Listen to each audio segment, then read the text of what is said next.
interference. 0. 15-yard penalty. Automatic first down.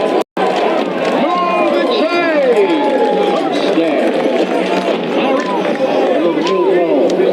State Farm.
First down to Hampton. Now the ball on the Villanova 6-yard line. It's hard to tell a player to stop once you lose your helmet. You can't play anymore. You know the quarterback was right within your grasp to make a tackle. But once your helmet comes off, you have to stop playing at that point. First down and goal. Zealous looks end zone. Got him in. Kamari Gray with the touchdown grab. That time by Zealous. Kamari Gray with a 10-yard out into the end zone. Easy pitch and catch. Touchdown Pirates.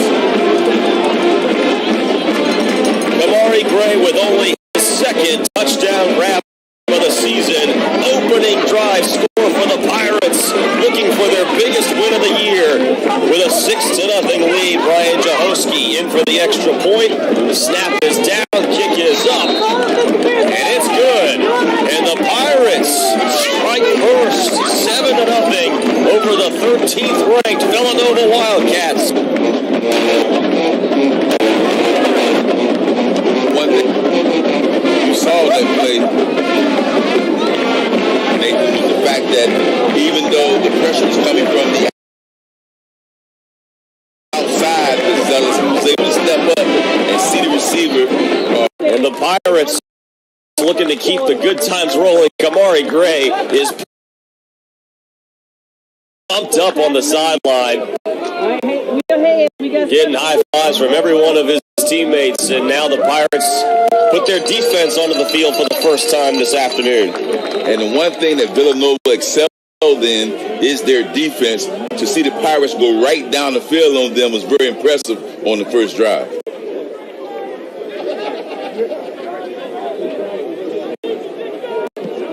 An offense that has been averaging 48 points, and the kickoff is muffed but picked up, and now a lot of running room across the 25-yard line to about maybe the 27.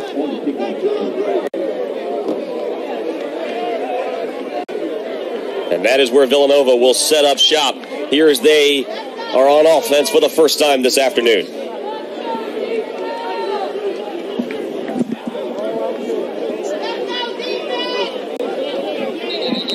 Villanova, an offense that averages 21 points a game, 11th in the CAA. Not the best numbers on paper, but they're led by the CAA preseason offensive player of the year in Connor Watkins at quarterback. Connor Watkins is a six-year senior, so he's been around a long time. Has total command of the offense for the Wildcats. And Watkins, by the way, led Villanova to that 24-10 win in the second all-time matchup back up at Villanova a couple of years ago. That was his first season as the starting quarterback, but he's going to hand things off, and a big chunk of change on the first play of the game. David Abbott, the freshman from Potomac, Maryland, with what looks like a 7-yard pickup to the 35-yard line. Yeah, on the season, Abbott, 556 yards and 5 touchdowns, so he can make things happen in the running game for the Wildcats. And Abbott on the Jerry Rice watch list for one of the best freshmen in the country. Bad snap, and Watkins just has to fall on it. And third down coming up, instead of being third down and short, will be about third down and 9. And that pressure that time from the linebacker position, Yeoman with the pressure for the Pirates, and he's been doing an outstanding job. They put a lot of pressure on quarterbacks the past couple of weeks, and look for the Pirates to do the same here with pressure from the inside from Yeoman.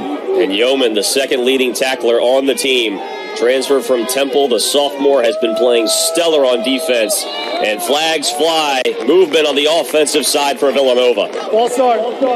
Offense number 76. 5-yard penalty. Third down. And just the mere fact that the Pirates showed pressure made the offensive lineman move prematurely, so he'll be called for a false start. So 5 yards on the loss right here for the Wildcats. And third down and very long for this Villanova offense. 11th in the CAA in third down conversions. They only convert 39% of the time. And now they got a tough one in front of them, about third down and 13. Watkins to work. 3-step drop. Looks long. He's got a man, and it's just over the outstretched arms of Devin Smith.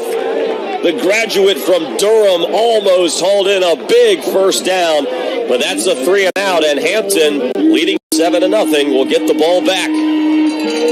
Has had a step that time on the defensive back for the Pirates.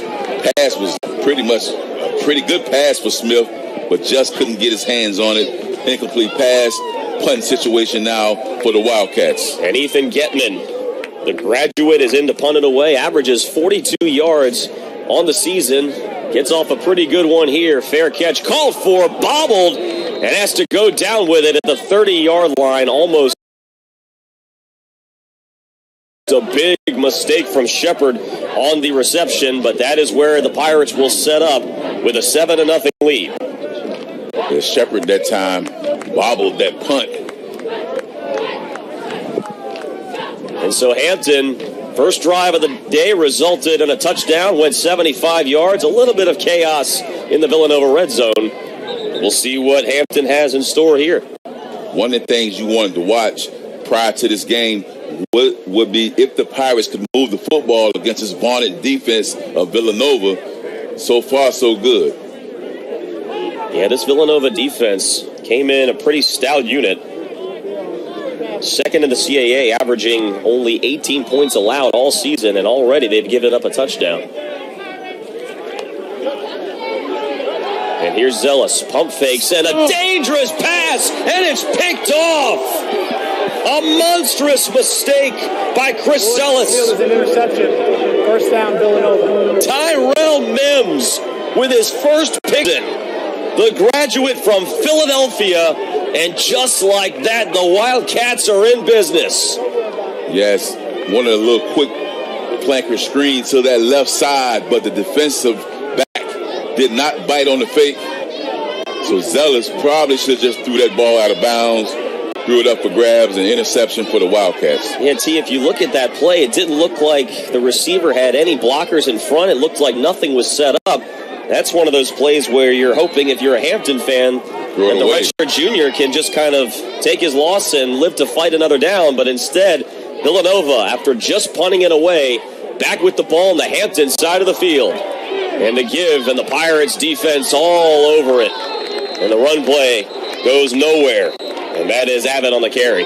Pirates defense, they've been stepping up over the past couple of weeks, holding Elon last week to minus 28 yards total in rushing last week, Nathan. So this defense has been doing a great job. Now you just have to find a way to stop Villanova as they are on the move here inside the 30-yard line. And you've seen this Pirates defense play over the last several weeks, T, and I think that defensively, that is where the Pirates have really made the most strides and have shown the most improvement. And on the ground again, this time the give goes to Isaiah Reglin. Not much doing, only about a yard and a half pickup, brings up a big third down for Villanova. And mainly, Nathan, in the running department on defense for the Pirates, they've been doing a great job stopping the run. And in passing situations, you see them now taking more chances by blitzing the quarterback, trying to make him hurry on his pass. Villanova went 3 and out their last drive. For their first third down try, their second one upcoming. Blitz is on. Watkins. There's their pressure again. Has to escape. Gets rid of it and goes up to make the catch. That's Lucas Kopecki. What a grab. And what a play by Connors. And there is a flag down. We'll see what the flag is on. Pushing off on the offense. Catch was made inside the 5-yard line. If it stands, we'll set up first and goal. Illegal touching. Offense number 16 went out of bounds and was the first to touch the pass. The ball replaced in the previous spot. Loss of down. Fourth down. Wow, what a play. Big play. Talk about the role that penalties have played so far early in this game. You have one player for Villanova who was penalized because he played on without his helmet, and eventually that resulted in a touchdown for Hampton. And now, instead of having it first and goal at the 3-yard line, Villanova is going to have to settle for a field goal try from Ethan Getman, 4 of 9 on the season. Looks like a 42-yarder. This will tie his season long. Kick is on the way, and it is no good. The Pirates defense holds after the interception from Chris Zealous, and Villanova has to trot off the field with nothing to show for it. A pass play that would have set Villanova up at the 3-yard line of Hampton is waved off the board. And now that takes us to immediate timeout. Hampton leading 7-0. Back with the ball after this on Flow Sports.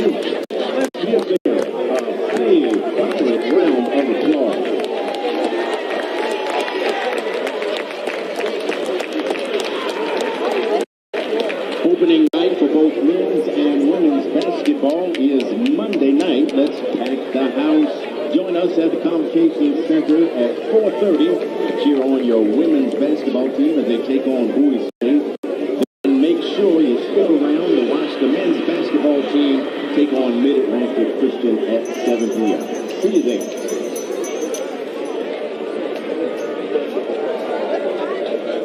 He pulled it down at first when he looked over there. Well, he had 2 guys over there, which is number 1. So they only need 1 defender.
Armstrong Stadium. Hampton back with the ball after a missed field goal attempt by Villanova. The Pirates leading 7-0 in this third all-time meeting between the Wildcats and Pirates. First time ever these two have squared off here at Armstrong Stadium. And a give and a handoff, and Villanova defense is right there, no gain.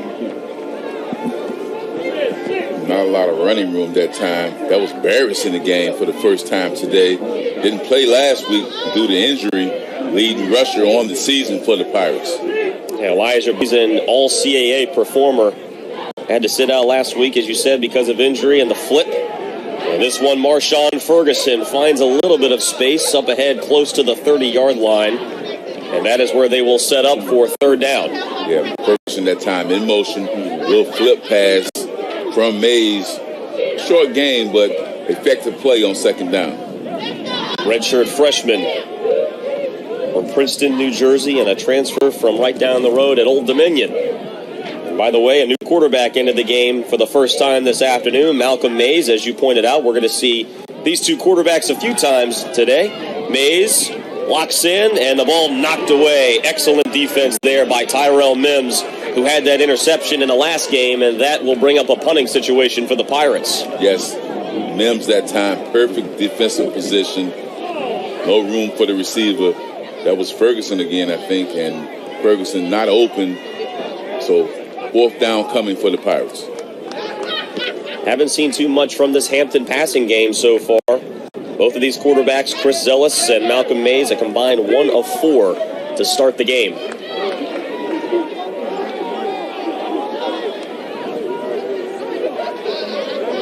And Brett Starling is into the game for the first time this afternoon. Sends this one away, end over end, punt, and wow, takes a lick.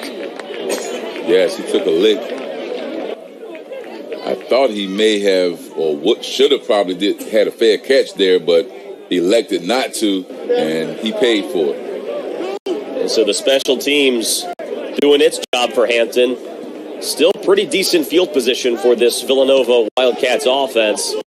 3 and out on their first drive, 3 and out on their second drive, and a missed field goal. And that is how the Pirates lead it, 7-0. That return man was Anthony Hawkins, freshman, and he would definitely think about receiving that next punt on the next possession. And maybe a fair catch would have been the play. Absolutely. And Abbott on the give, left side, and a great tackle. And delivered by Trey Everett III, who has really played sensational football at the cornerback spot the last several weeks. Yeah, Everett has definitely picked up his game the past couple of games, and he gets very involved in the running game. He comes up almost like a linebacker in a lot of plays. Good open field tackle on that last play. One of those players that really isn't afraid to put his body on the line. We have seen him get very physical, and many times this whole season. Watkins. And this time the design quarterback keep a lot of room across midfield. Across the 40, still motoring to the 20-yard line. And now a flag flies as Connor Watkins showing off what he can do with his legs. The 6th-year senior with the biggest play of the afternoon for Villanova. Connor Watkins can run the football on the season, 260 yards and 3 touchdowns, so he's not afraid to tuck and run. Based on the way Villanova is walking, this one maybe going back. Personal foul, face mask, offense number 4, 15-yard penalty. The play results in a first down.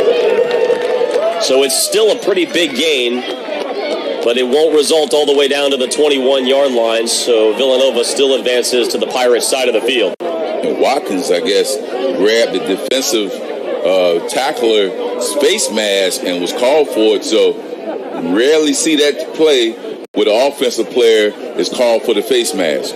We've seen a couple of penalties today that we normally don't see. We've seen a participation penalty when a defensive player for Villanova played on without his helmet. We've seen Lucas Kopecki, the receiver, step out of bounds and then make a catch at the 3. And now we've seen a face mask on the quarterback. Quick pass across the 30-yard line, the 40-yard line down to the 35, and now finally gang tackled by that Hampton defense. That was Jalen Sanchez on the reception.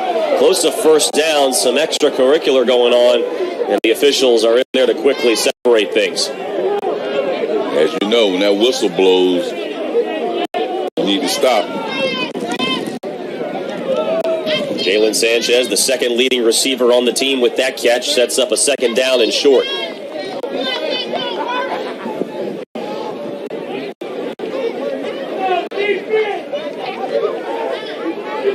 And Watkins, by the way, we saw what he did with his legs on that last run. Career 1,000-yard rusher for this Villanova team. And this time the handoff. David Abbott fights his way for first down yardage. Barely across that line, but it is enough to move the chains. One thing you didn't see last week, Nathan, the Pirates didn't commit a penalty until the fourth quarter. By that time, Elon had committed 9. So you see where the discipline for this Pirate offense and defense and special teams from the Coach Boykin. So this team is very disciplined. They don't make a lot of mistakes, and you're seeing it so far in this football game. And what a job Coach Boykin has done. Earned the title of head man. He had the interim tag taken away. Began the season as the interim head coach, and now his Pirates are 5-3 and can guarantee themselves a winning season for the first time since 2018 with a win today. First time since 2018, and if you take away the William and Murray game, this team could easily be 7-1. So this team has been playing well. They've gotten better each week.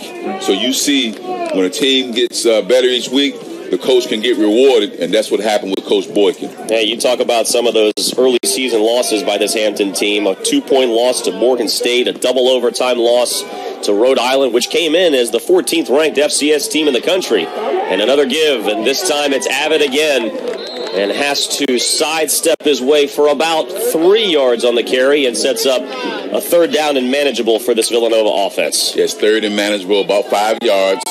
Another big play for this Pirate defense to get off the field. Making it tough for this Villanova offense. Villanova 45 yards rushing on the afternoon against a Pirates defense that, if you were going to pinpoint one of their weaker points, it is rushing defense, 10th to the CAA. They allow 166 yards a game. Big third down coming for Watkins and the offense. Watkins looking, middle, caught. Sanchez steps to the inside to the 15-yard line. First down pickup on the throw and catch from Watkins to Sanchez. Yeah, good pocket that time by the Wildcat offensive line. Connor stepped right into the pocket, and nice curl route by the Wildcat receiver, picked up the first down. And now we have an injury on the field. And so we're going to go to break and come right back after the training staff tends to this injury. You're watching the CAA on Flow Sports.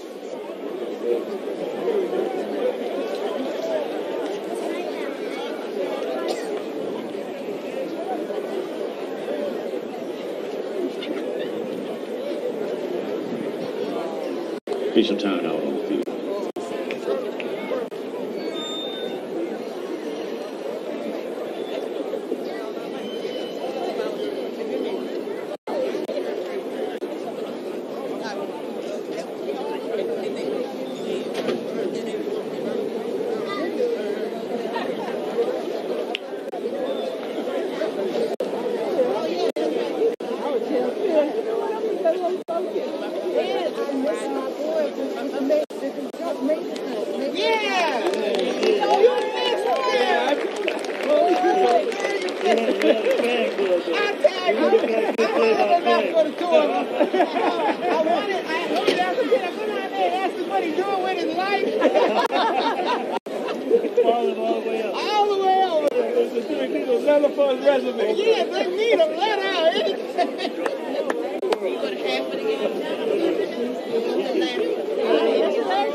Villanova on the move after the injury timeout, and it looks like the player taken off the field was Jordan White, the graduate transfer from James Madison.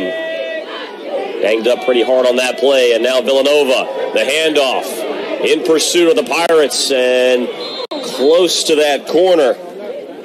Pretty good pickup by this Villanova team. Yeah, that pursuit was by Will Hicks. Had a chance to get him in the backfield. The running back on that play was Jabril Mace, redshirt freshman. Picked up about 2 or 3 yards. And Jabril Mace, they are really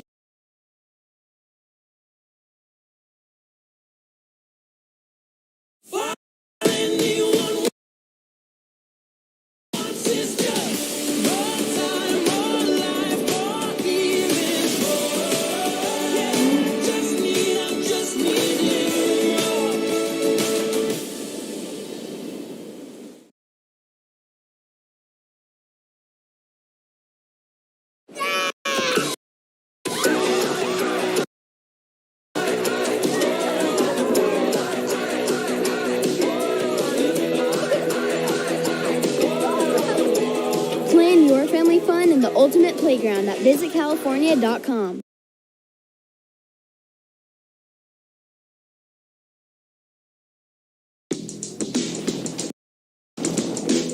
Road and Track says, the Mazda CX-50's sharp cabin design punches above its class.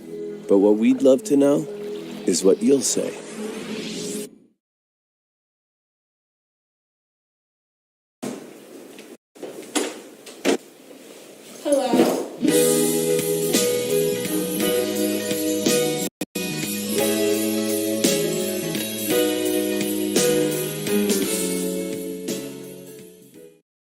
there by the Pirates. Yeah, once again, we just called his name a few minutes ago, Will Hicks, with the coverage over there for the Pirates.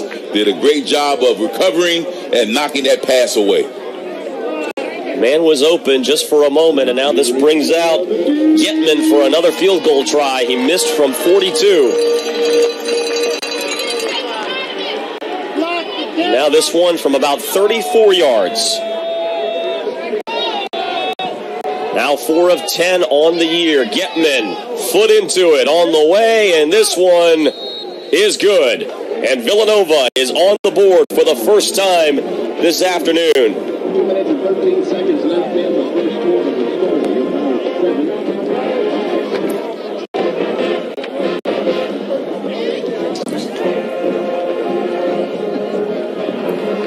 7. So, Coach, what have we seen so far from this Hampton team that has done so well on defense against this Villanova offense? Well, you're seeing a team that, even though they had a few breakdowns, you saw the long run by Connor Watkins, almost pick up a big first down early in the drive. But other than that, they buckled down, played good defense, and forced a field goal attempt, and of course, the Wildcats made it. But otherwise, this defense has been playing well. Offensively, you got to get some more rhythm here, because the first drive, you went right down the field. But now, offensively, you got to find some rhythm.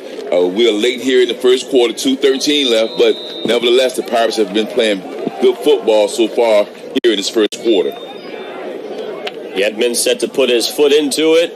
Sends this one well over the head of the Pirates, and this will result in a 25-yard starting point for the Pirates offense. Now, the Pirates have gone 9 plays in their opening touchdown drive, but since then they've only run 4 offensive plays. 1 play that resulted in an interception from Chris Zellis, and then a 3-and-out with Malcolm Mays leading the charge at quarterback, and this time it is Mays who heads back onto the field at quarterback. Yes, now the Pirates need to find some consistency, trying to get their offense on track. You talked about the passing game. Can they get the passing game started to open up the running game a little bit? Mays with a fake, rolls, pump fakes, in trouble, and he is hit hard. Villanova gets the sack. Brendan Bell, one of those players in on the sack, the graduate in the 5th year, who has played stellar, coming off of a career day. And Mays lost his helmet. That's the 3rd time I've seen him in the past couple of weeks where he loses his helmet, and now Zealous comes back in the football game. Zealous on the field for the first time since throwing that interception a few drives ago. And that passing game for Hampton is still non-existent so far. They go back to the ground. Jaquan Snipes across the 25 to the 28-yard line. Well, as you said, Nathan, you want to get this passing game started because it'll help your running game if you can have a threat of passing the football. So the Pirates now need to get some balance on offense because the running game can definitely make things happen, but you also need a passing game. Rushing attacks virtually equal for both teams. 48 total yards for Villanova, 46 for Hampton. 3rd down and 7. Zealous still looking. Nobody open. Has to try to use his legs, and he is brought down right about at the line of scrimmage. And that is another 3 and out for this Hampton offense. Nothing doing since that opening drive touchdown. This is Villanova secondary. That's a secondary sack that time. Because Zealous had nowhere to throw the football, able to tuck it in and run for a couple of yards on his own, but credit the secondary. Simply nobody open for the Pirates on offense. Brett Starling back in to punt it away.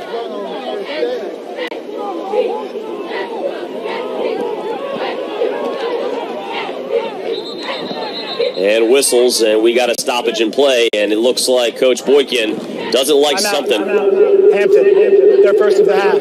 So he calls timeout. Now, T, if you're looking from an offensive standpoint of Hampton, what is something that you think Coach Boykin is telling his offense to in any way get that passing game going, which, again, has resulted in only 6 yards through the air? Be patient. If you don't see a receiver open, don't force the football. As you saw earlier, interception was thrown when Zealous probably could have thrown out of bounds. Media timeout. We're going to take a break. Back after this on Flow Sports.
Hampton getting set to punt it away after another 3 and out. This Villanova defense is starting to find its way, and the Hampton offense, passing-wise, has been non-existent. And now it is Brett Starling back in to punt it away for the Pirates. Tanner Maddox is back to receive the punt. Maddox, the backup quarterback for this Villanova team, the sophomore from Reading, Pennsylvania.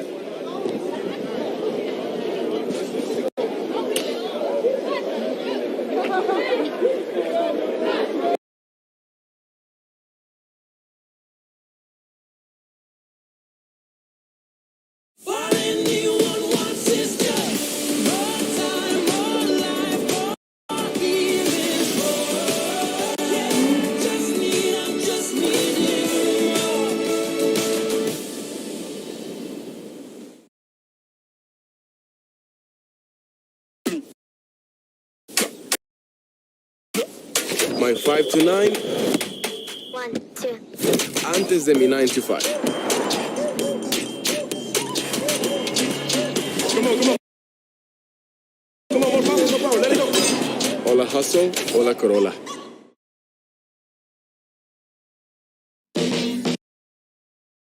What's inside those Cintas trucks you see everywhere?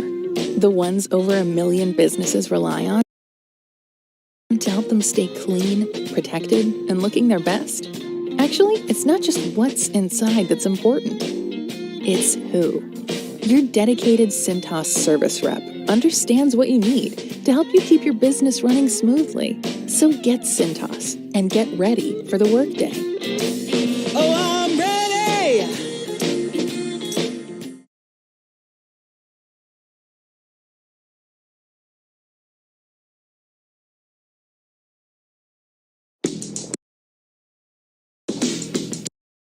Beyond the expected. The off-road ready Mazda CX-50. We're looking for outsiders. 5-yard line. And the Pirates all over that play. David Abbott with nowhere to run. Nowhere to run. Good pressure on the inside by the Pirate defensive line. No gain on first down. And we talk about the struggles that Hampton has had with the passing attack. The end of the first quarter. And that brings us to the end of the first quarter. And after one, both teams on the board. Hampton with an opening drive touchdown. Villanova back on offense looking to take the lead. The second quarter starts next on FlowSports.com.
Off the asphalt, outside city limits, far beyond expectations. With standard all-wheel drive, the off-road ready Mazda CX-50.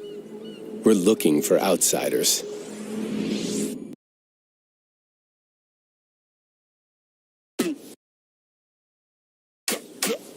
My 5 to 9.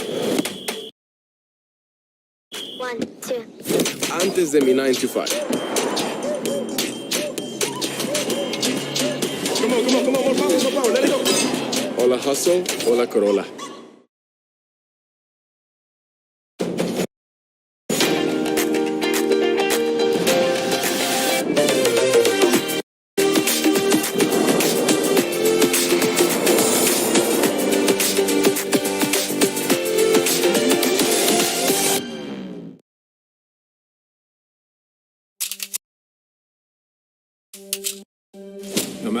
hard you try. There is no such thing as a clean slate. NCIS Origins. New series now streaming on Paramount Plus. New episodes Monday on CBS. And that is where we stand. 7-3, Villanova close to midfield. A big third down. Blitz is on. Connor Watkins delivers, and the ball is knocked away, and that is Trey Everett III gets his hand in there and forces a fourth down for Villanova. And what a play by Everett. As soon as the ball touched the receiver's hands, he was right there to knock it and free the ball away from him. So fourth down now coming for the Wildcats. Good job by the Pirates getting off the field on third down. Trey Everett, the transfer from Miami Junior College, and he has been absolutely sensational at a number of points this season. Now the punt is away, and a fair catch goes over his head and close to that pylon, just sneaks over the goal line, and Hampton gets away with one. That was an excellent punt by Ethan Getman, who takes care of all of the kicking duties, punting, kickoffs, and field goals. And now Hampton will set up from the 25-yard line. And you saw Shepard, he was receiving the punt. He stayed on the 10-yard line. He did not back up. As you remember last week, he caught one inside the 10 on the 1-yard line. So I'm guessing when Coach Boykin caught him on the sideline for that play, it won't happen again. Well, and I think you can correct me on this one. I've always heard the golden rule is your heels on the 10-yard line. Don't back up. If you got to back up, then forget about it. And back to the ground attack, and this time Villanova's defense is right there. That was Shepard. Yeah, Shepard, the running back, and Villanova has really tightened up on defense since that opening drive touchdown in which Hampton marched 75 yards.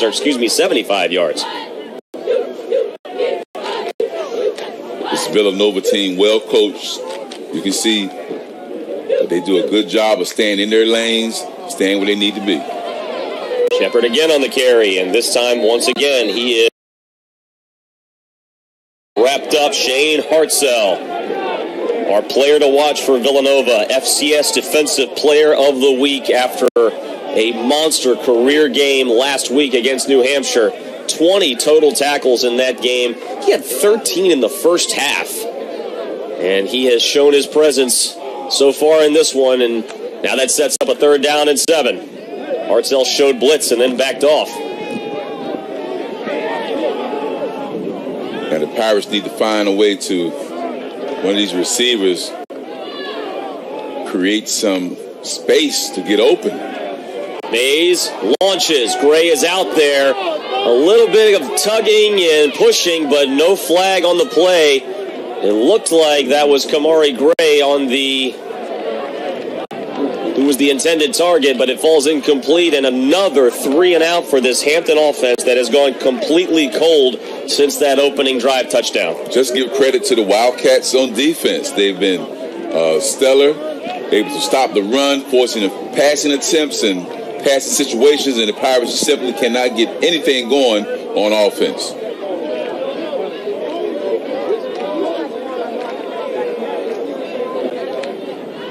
Starling back into punt. He's been busy the last several possessions. Villanova gives him plenty of room. End-over-end kick. And this time the catch is made close to midfield into Pirates territory. And that is Tanner Maddox, the backup quarterback, also the punt returner, does his job and sets Villanova up in Pirate territory. And one of the things that we didn't get a chance to talk about were the keys to the game. And one of the keys for Hampton was to win field position. So far in this football game, the Wildcats have had outstanding field position on each possession. Yeah, the worst starting field position the Wildcats have had the last 4 possessions has been their own 40-yard line. It seems to be getting better every single drive. And here comes Connor Watkins. 2 of 6 on the day. Fakes the handoff and now has to flip it. And nothing doing there as the Pirates defense all over it. Yeah, Watkins that time had a lot of pressure little toss out there to the outside, to the receiver or to the back. That was 30 for Villanova on the reception. Jabril Mace, as you said, nothing doing on first down.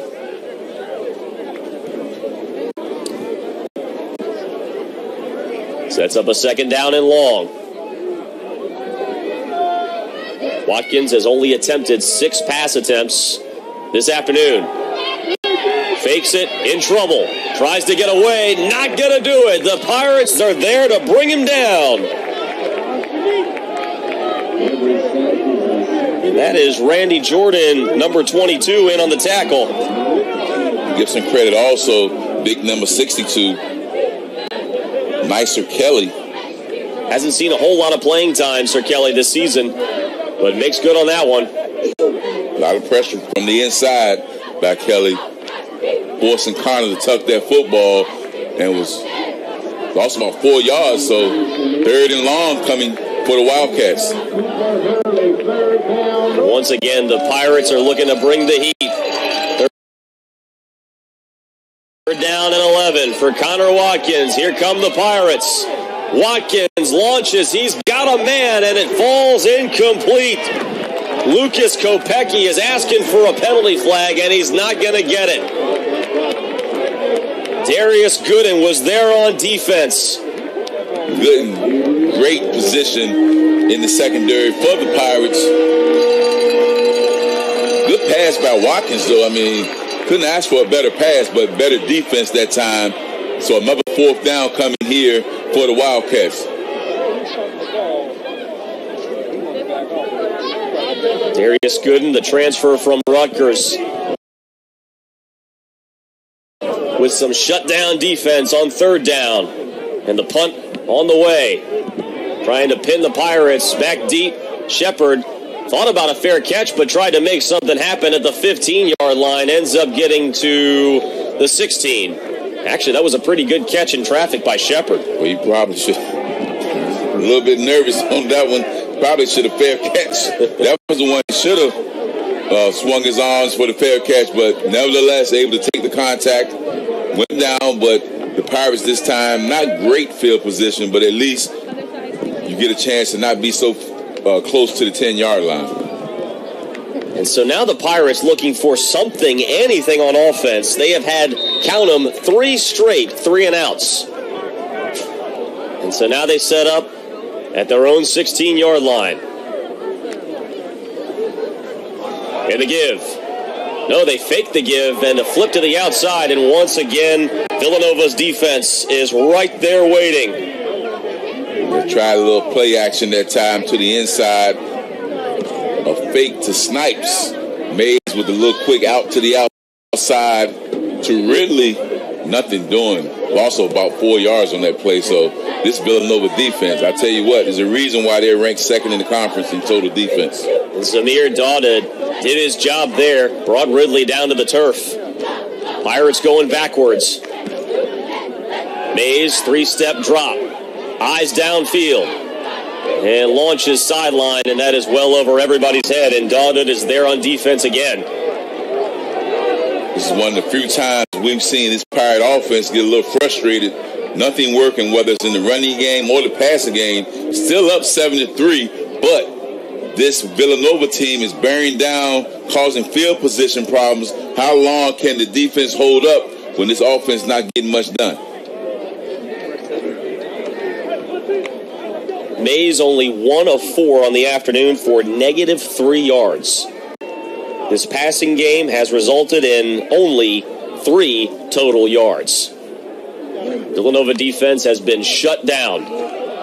And the give up the middle and still on his feet, Jaquan Snipes across the 25 to the 26-yard line. Almost made something out of nothing, but it still results in a 4th down. And I can't imagine, as much as Coach Boykin loves going for it on 4th down, so far the offense has not gotten off that field. They are deep in their own territory. Wow, and Coach Boykin is going to keep the offense out there. The best team in the CAA in 4th down conversions, but talk about a gamble. Probably going to either call a timeout or try to draw them off sides. I can't imagine in this situation, he's actually going to go for it. But, hey, I've seen... We know Coach Boykin loves to go for it. They snap the ball, and it does not look like Snipes got it. Based on both officials, I don't think he's close.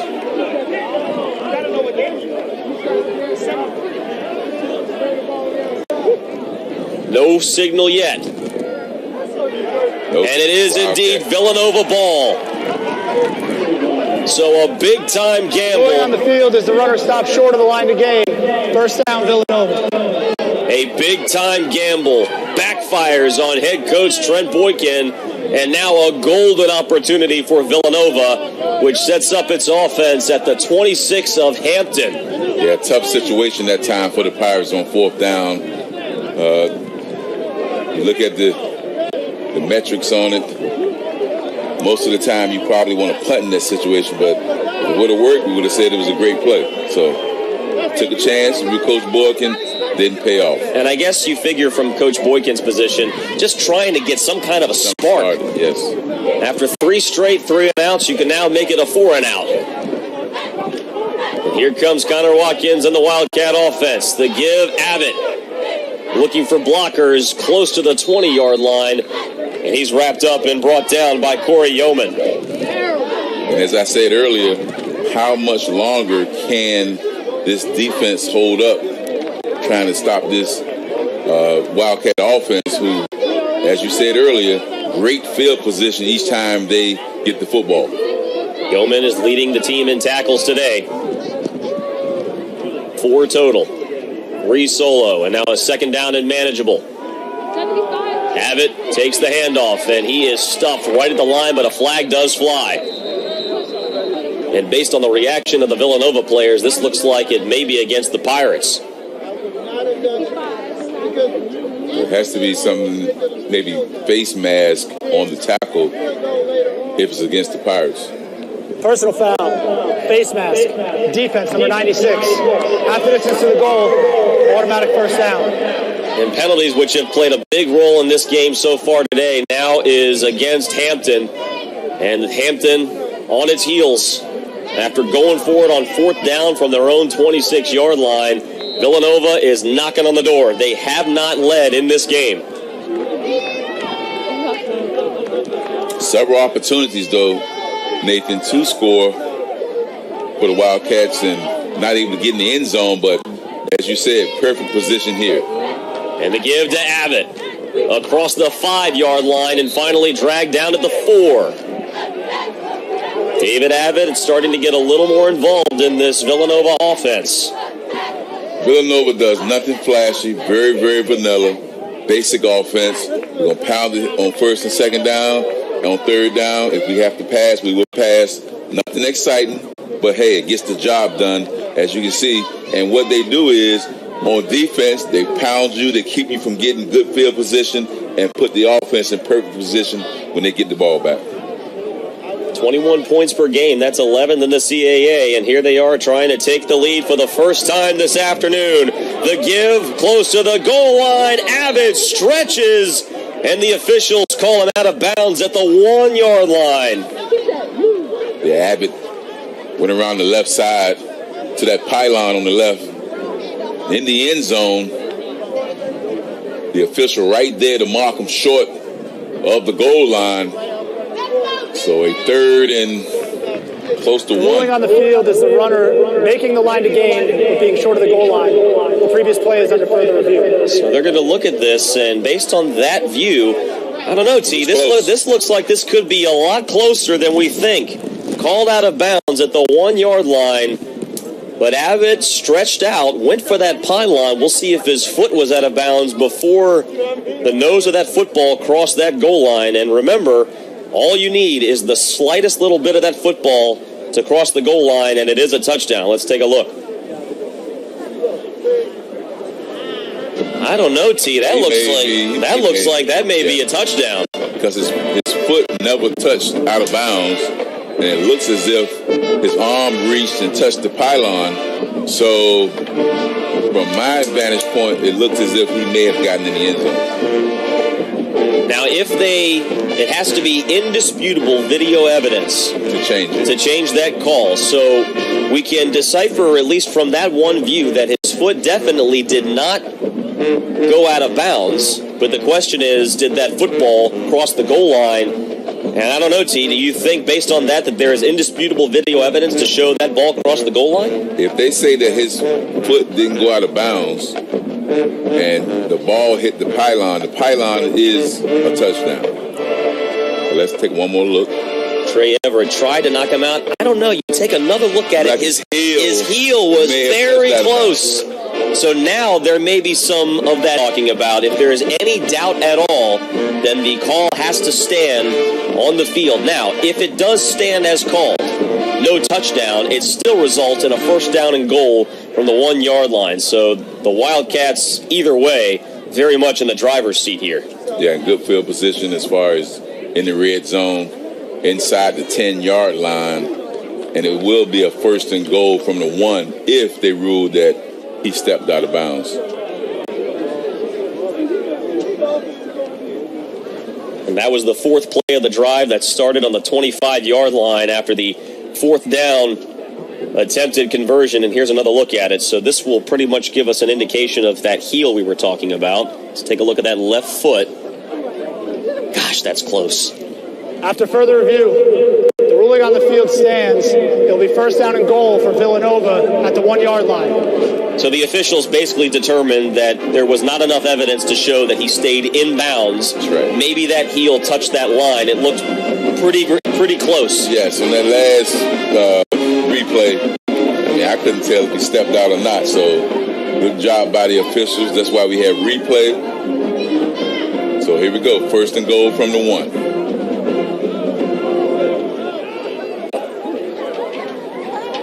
And it looks like they have Brendan Bell, the linebacker, in at fullback. David Abbott is the running back. A power formation for Villanova. The handoff. Abbott powers his way to pay dirt. The Wildcats into the end zone for the first time this afternoon. David Abbott with his 6th rushing touchdown of the season. And Villanova has its first lead of the afternoon. Yeah, Abbott powers his way into the end zone off that left tackle. Right off left tackle, simple dive play for the touchdown for the Wildcats. You talk about a power package. They put a linebacker in at fullback to provide some blocking. And Ethan Getman swings his left leg through. Extra point is good. And for the first time this ball game, the 13th ranked team in the country has a 3-point lead at Armstrong Stadium. Hampton back with the ball after this on FlowFootball.com.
Look, it's Toyota's all-electric SUV. Toyota doesn't make one of those.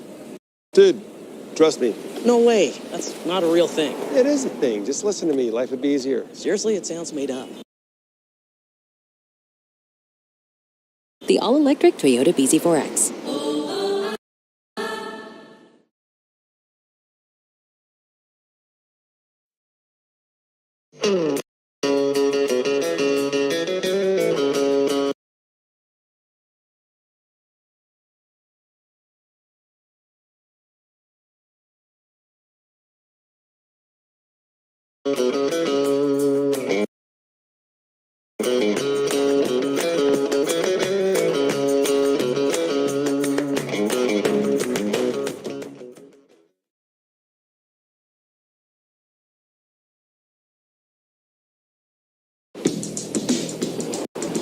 Designed to bring the outdoors in with an available panoramic moonroof. Unexpected inside.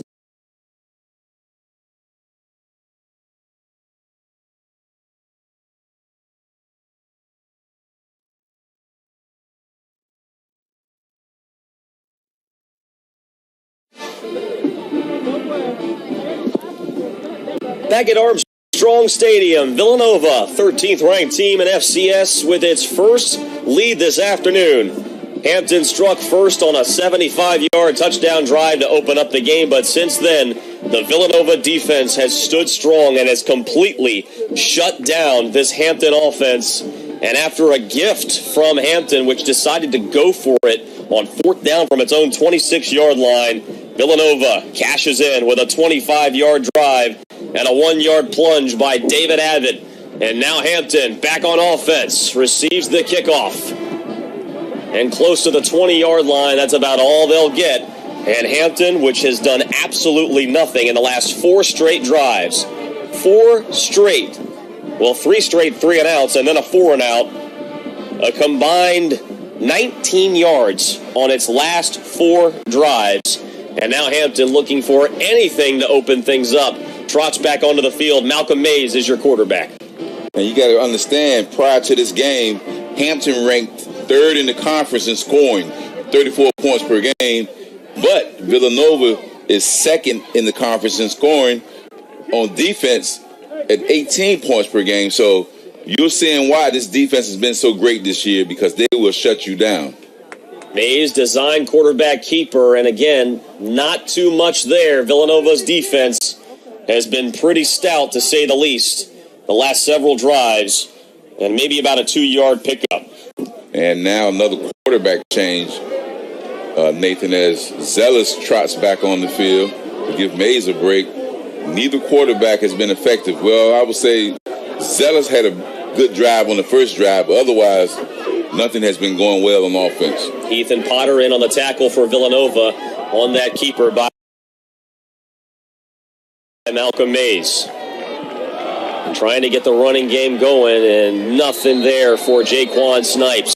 And that was Richie Kimmel, the senior linebacker, in on that stop. Shane Hartzell provided some help as well. Now, I thought we might see Barris a little more. We did see him for one play, but since that one play, we have not seen the leading rusher for the Pirates, Elijah Barris. Zealous, 1 of 3 on the day for just 6 yards. And Hampton on 3rd down today, 1 of 5. Trying to convert for just the second time. The blitz is on over the middle. The catch is made. Kamari Gray with a big first down pickup. It's the first down in 5 drives for this Hampton offense. Yeah, give Zealous some credit. Made that pass with the teeth of the defense right on top of him. Took Kamari Gray, little crossing pattern, first down. Design quarterback keeper after the fake by Zealous, and he is met by a wall of white jerseys. Obina Mobodu was in on the stop for Villanova. Yeah, Design dived that time for the quarterback right behind Snipes through the right side of the line of scrimmage. Only about 3 yards. And Hampton's starting to pick up the pace just a little bit. And the give. Snipes with blocking, close to first down yardage. Right at the sticks, that should result in a first down, and it does. And someone from upstairs must have heard me ask for Elijah Barris. He just came on the field. Maybe he can get some things going on offense on the running game. Burris, who didn't play last week because of an injury, only 1 carry for no yards today, but he is to the left of Chris Zealous. After 4 straight drives of either 3-and-out or 4-and-out, and here comes Hampton, now back-to-back first downs. The option, Zealous looking to pitch to Burris, but it was well covered, and so he has to go down. The good decision on Zealous not to pitch that football, because as you said, Villanova was right on top of it. No need to pitch it, just keep it and move on to second down. Clock now at 4 minutes until halftime. Villanova with a 10-7 lead after a 1-yard rushing touchdown by David Abbott. His 6th rushing touchdown of the season. And it's Burris with the give, and he goes nowhere. That rushing defense has been nothing short of stellar over the last several drives for the Wildcats. Yeah, their rushing defense sixth on the season in the conference, only giving up 176 yards per game, and the Pirates counter that being the 3rd-ranked rushing offense, 205 yards per game in the conference. And it looks like Coach Boykin wants a timeout before this 3rd down and 9 coming. Hampton, their second of the half. 30 seconds.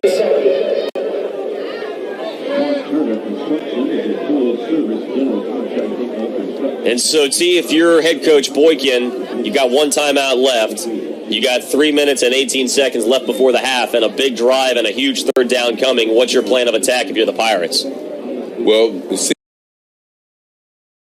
seems as if the pressure on the last passing play by Zealous over the middle to Kamari Gray seemed to be a pretty good play to possibly come back to. That middle of the field is open, obviously, because of the zone defense that the Wildcats are running. So if you're the Pirates, you're looking, if Zealous can find an open receiver, possibly the tight end in the middle of the field to get a possible 1st down.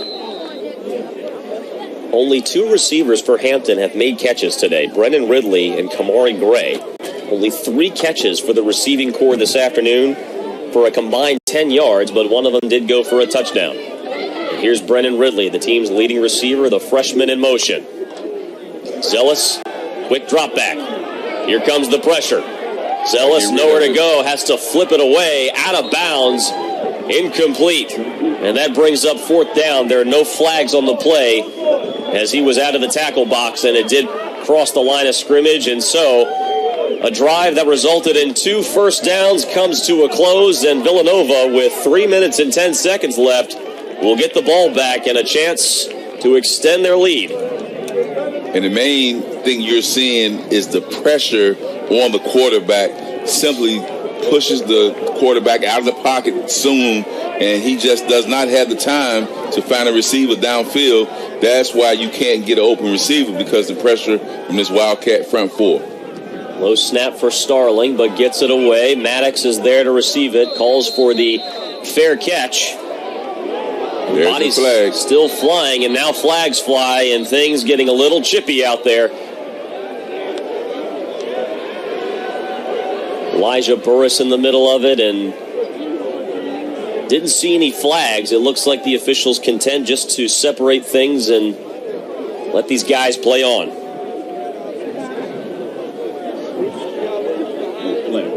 Pardon me, that was Brandon Murphy, another number 5. Face mask. Kicking team, number 87. 15-yard penalty. 1st down. And I apologize, I didn't see the flag. I saw a couple of caps being dropped to the ground, but there was a flag, and it was a big one. Results in 15 yards against Hampton. And we talk about this game of field position, and Villanova has been dominant in that department. Dominant. And here they are on their own 39-yard line. They haven't set up shop anything worse than their own 39 the last several drives. And that was a gift that time, 15 yards on the penalty. So, once again, they will start, as you said, in pretty good field position.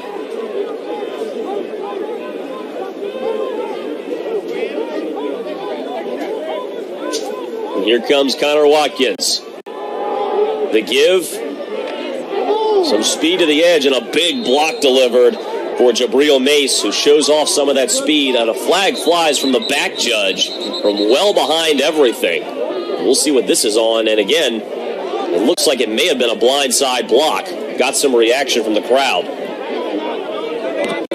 May have been blindside, but that is one of the plays. I mean, it was hard for the receiver not to block the defender because the way that the defender was attacking. Personal foul. Illegal blindside block. Yeah, you called Offense number 5. 15-yard penalty. Repeat 1st down. That's on Jalen Sanchez. And let's take another look at this. So Jabril Mace, the handoff. And maybe there may have been some helmet-to-helmet contact there as we saw the hit delivered by Sanchez. And I tell you what, Nathan, when I played, I probably wouldn't have got a scholarship if I couldn't use that block. Because that block was a staple of mine where I could catch a defender, come in, and I would do what you call a blindside hit. Can't do it today's game, though.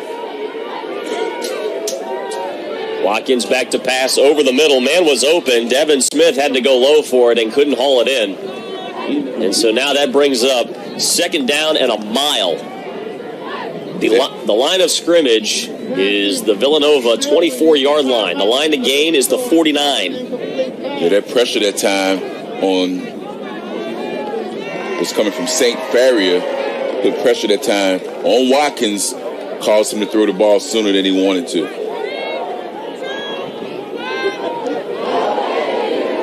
Three wide, 4 wide, 3 to the near side for Watkins. Pressure's on, delivers, on target. And the man, and that is Kopecky, across the original line of scrimmage, and that'll set up a 3rd down and manageable. We'll call it 3rd down and 9. And Kopecky, what a story this young man is. Played lacrosse, correct? Yes, sir. He for 3 years. Walk on for the football team, playing his first season of college football after 4 years as a member of the lacrosse team, one of the best players on his team.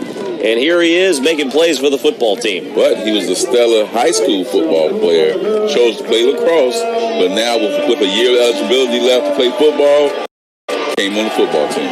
3rd down and 7 for Watkins. Launches one-on-one coverage, and it falls incomplete. Looks like a flag on the play. Let's see. This is the 2-minute timeout. Okay. Zantuan Nelson, was the man in coverage for Hampton, and that brings us to immediate timeout. 1:56 left to go in this first half. 4th down coming up for Villanova on the other side. Back after this. That are with us today in a moment of silence for our fallen soldiers.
Plan your family fun in the ultimate playground at visitcalifornia.com.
Progressive makes it easy to save with a quick commercial auto quote online.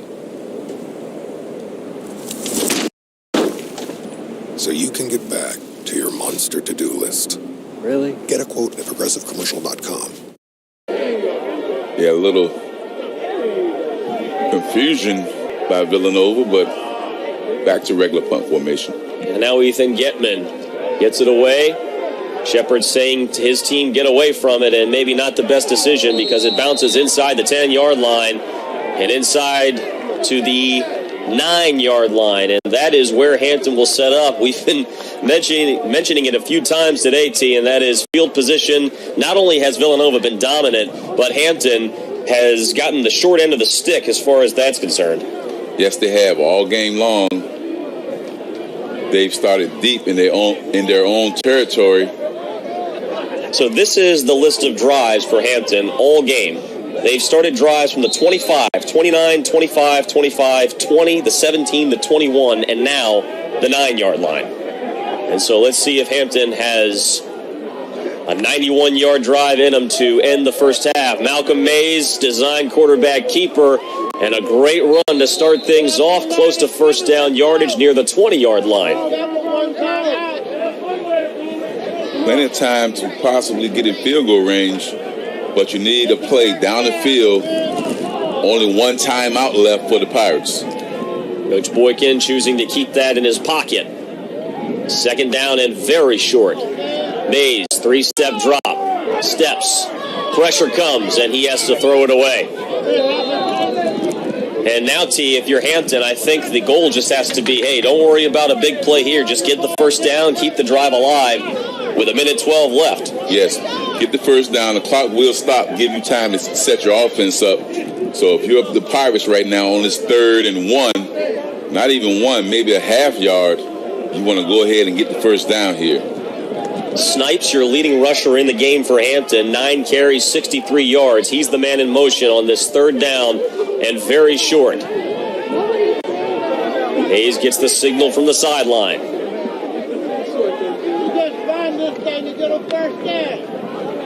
And the give to Snipes, and he gets the first down and a little bit more to the 26-yard line. So Pirates will line up quickly.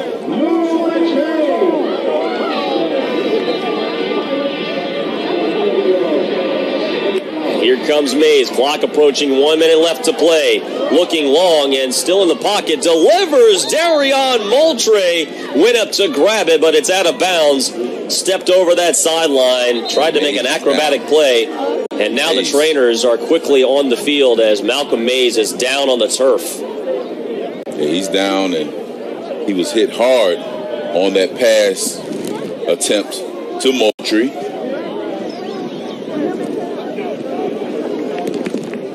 And it seemed like he may have gotten the wind knocked out of him.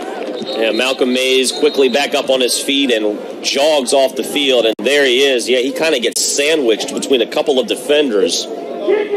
And so now Chris Zellis is back onto the field. We've seen back and forth quarterbacks all game, as we have all season. And Chris Zellis, 2 of 5 on the game, only 13 yards. This passing offense has resulted in just 10 yards. And yet still, this Hampton team is still very much in this game, down 10-7.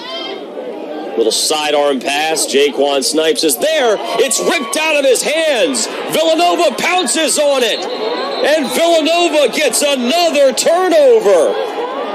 And that's the one thing in this situation you couldn't do, and that was just a total rip. Ruling on the field is a catch and a fumble recovered by the defense. First down, Villanova. And the 2 best linebackers on the team, 2 of the best in the conference, make one of the biggest plays in the game. Brendan Bell rips it out of his hands. Let's take another look.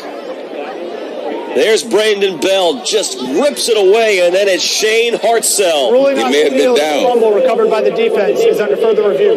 So let's take another look. Let's see if Jaquan Snipes may have been down. What a big call this is going to be. Yeah, his right knee, Nathan, when we look at the replay, is what I think the officials will be looking at, because it seems as if the right knee was down before that ball was ripped out of his arms. Let's take another look. Snipes is there. And that knee, gosh, that's another close call, but I think you're right. I think the initial first effort by Bell came close Didn't quite get it out of his hands. Did he maintain possession long enough? Let's see here. Still has it. I think he's down. I think you're right, T. I think that is going to remain Hampton's ball at the 25-yard line instead of it being first down and 10 from the Hampton 14-yard line for the Wildcats. And what a break if this play is overturned. And we go back to that ruling that we had a little while ago with the David Avitt carry to the goal line where we talked about indisputable video evidence. Now, we don't have a close enough view to tell if that ball is moving before his knee hits the ground. Based on this view, you'd have to say that he still has possession. But here's another problem for Hampton, if you're the Pirates, is the ruling on the field was a fumble covered by Villanova, so there has to be indisputable video evidence to overturn it that Jaquan Snipes maintained possession and that his knee was down with possession. We'll see what these officials come up with.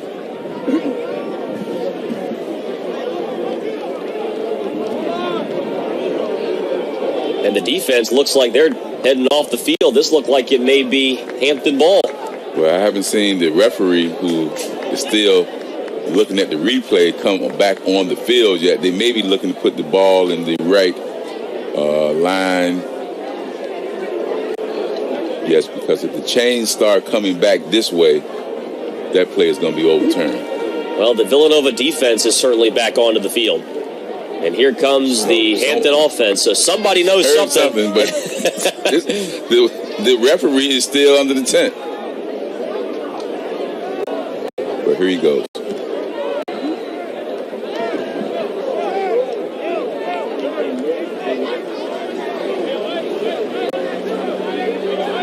Still no official word, and Trent Boykin is having a word with Brendan Bell, the linebacker who thought he made that play.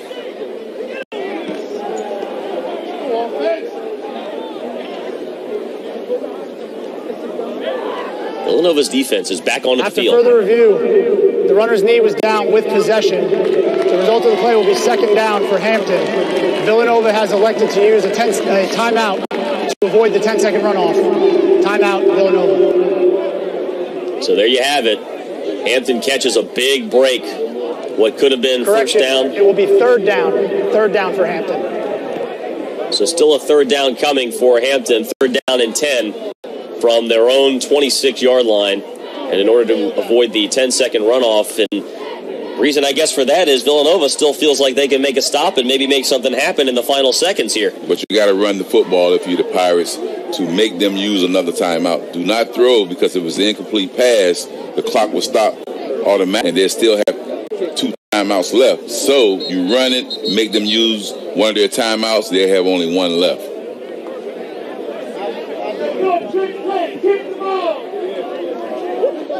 Well, we've heard some input from some of the fans here that give their ideas of what they can make happen here.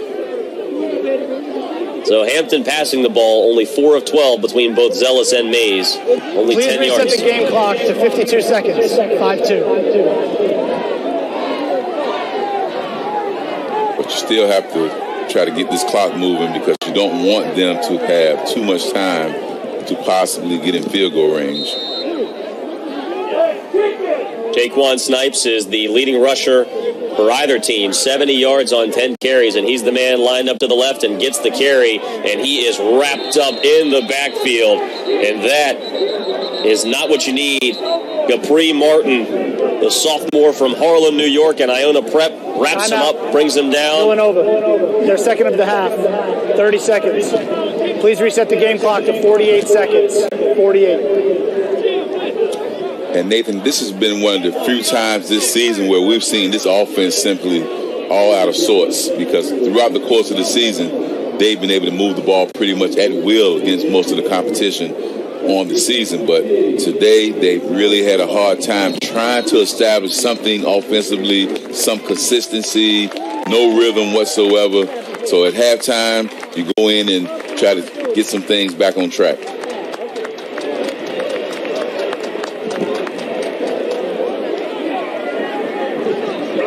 this game is only a 3-point game, and honestly, when you look at the stat sheet, pretty even. I mean, 103 yards for Villanova, only 102 for Hampton. Rushing yards, Hampton leads in that department, 92 yards to 65 for Villanova.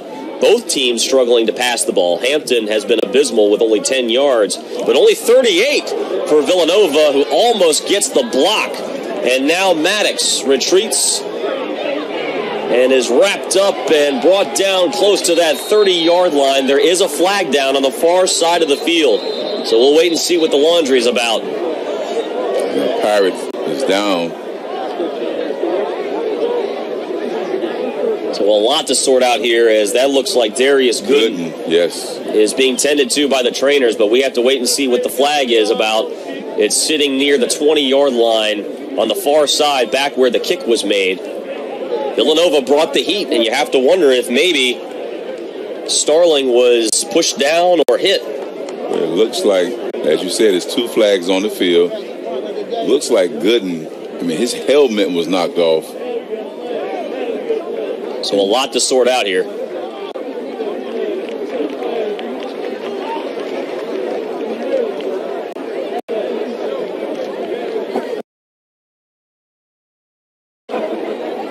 One flag is picked up, and we'll see what the infraction's about.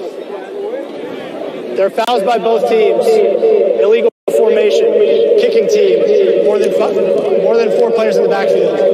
During the return, holding. Receiving team. Fouls offset. 4th down.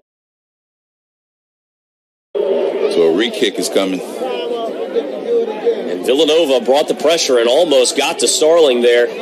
And so Hampton is having a tough time closing out this half.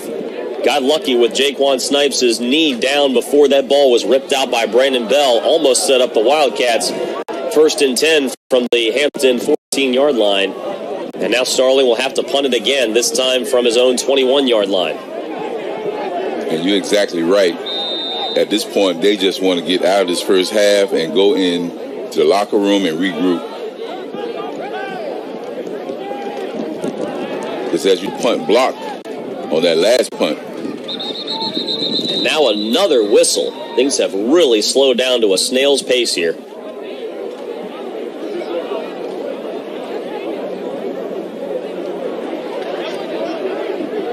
Hampton's looking over to the sideline, asking for answers from their head coach.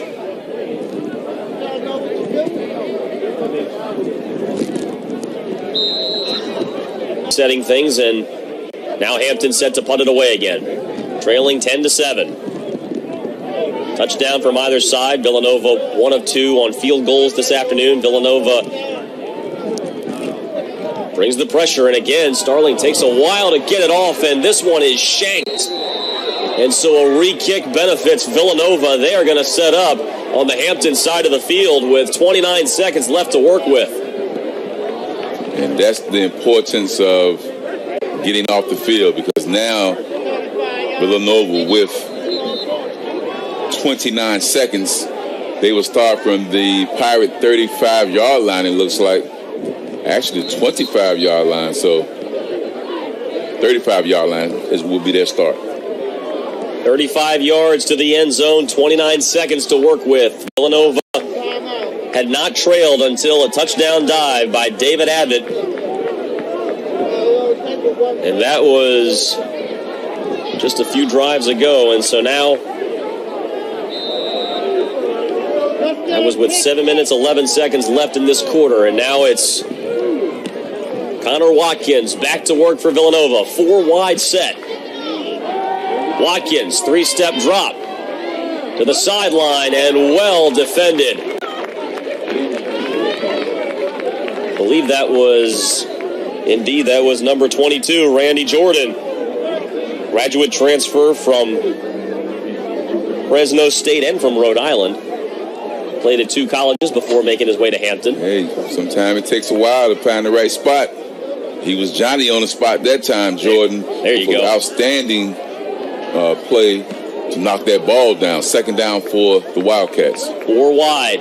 Ball at the 35-yard line. Not within range of Ethan Getman, the field goal kicker. Watkins under pressure, and he's brought down. And that is the sack. Believe it was. Looks like Will Hicks. Will Hicks brought the pressure and brings him down.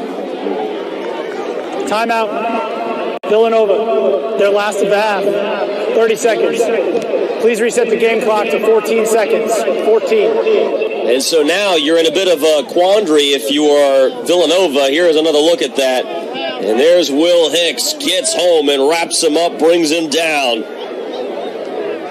And give the Pirates defense credit, defense coordinator, dialing up that blitz that time with Hicks coming from the safety position to the outside, basically untouched, and able to sack Watkins. And now you take the Wildcats out of field goal position with that sack.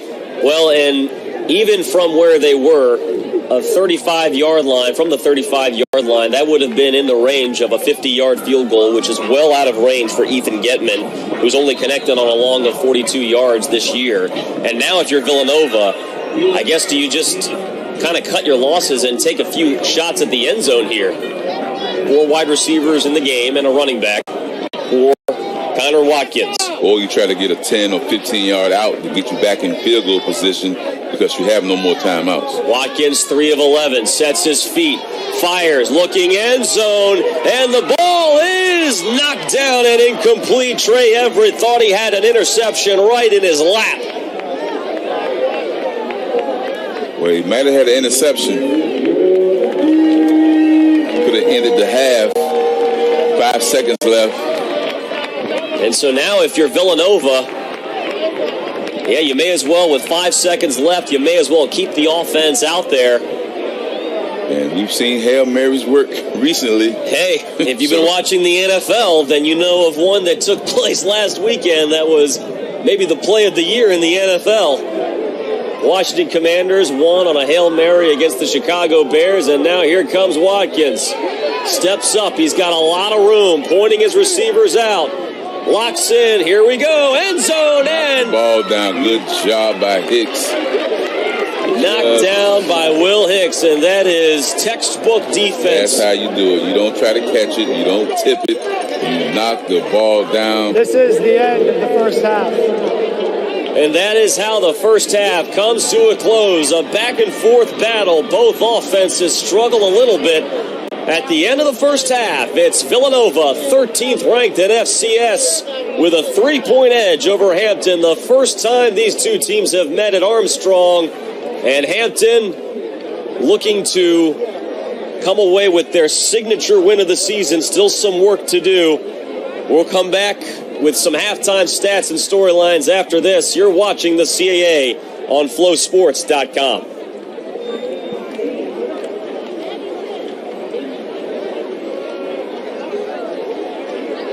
Ladies and gentlemen, focus your attention on the 50-yard line. We are blessed to be a part of the swearing-in of following individuals. Midshipman Sanders, Henry, Hurd, Greek, Schuler, Wright, and Howard Hancock. Observe. Raise your right hand and repeat after me. Where's your name? I state your name. Do solemnly swear that I will support and defend the Constitution of the United States against all enemies, foreign and domestic.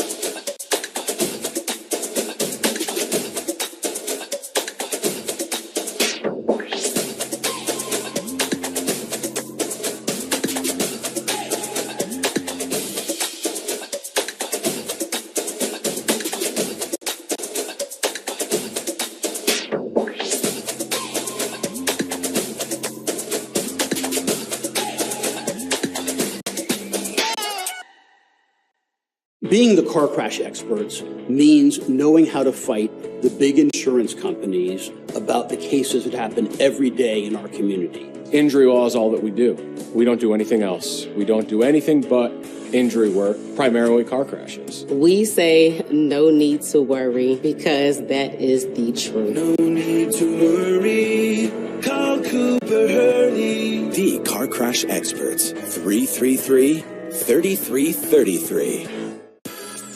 Hampton University is delivering the #1 student experience in America, surrounded on 3 sides by water. Hampton University is one of the most beautiful university settings you'll find anywhere.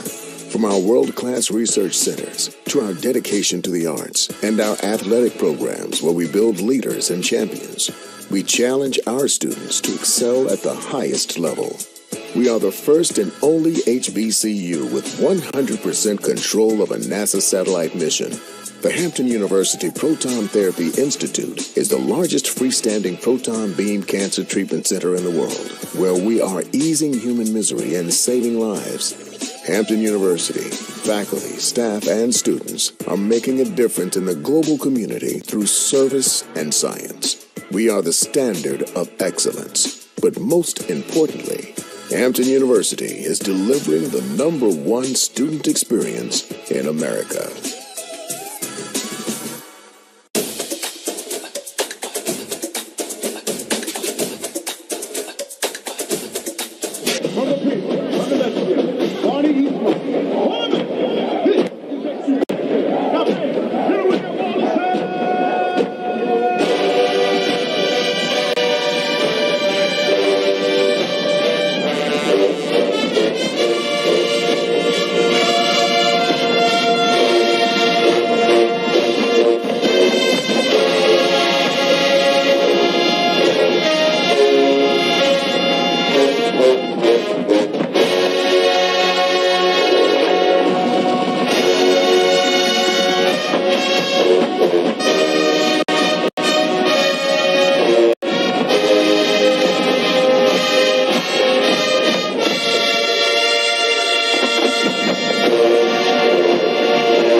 Whether it's Army, Navy, Marine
Here, so should you.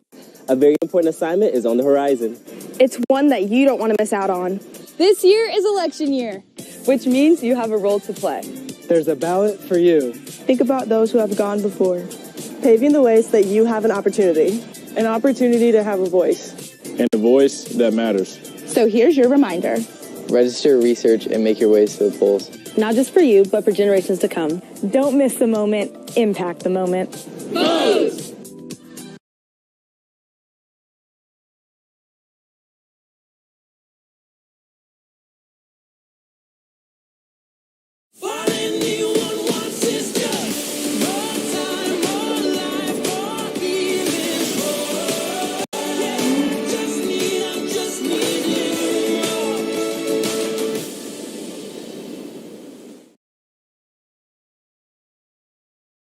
Firestone's Epic Sales Event is almost here. It's our biggest sales event of the season.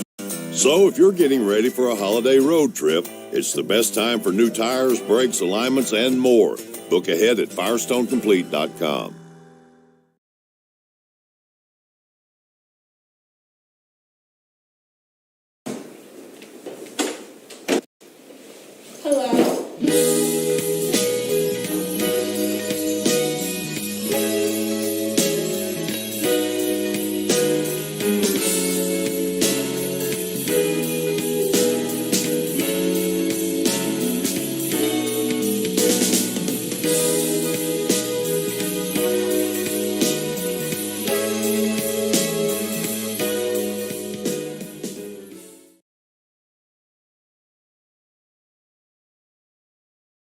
Hey, Fidelity.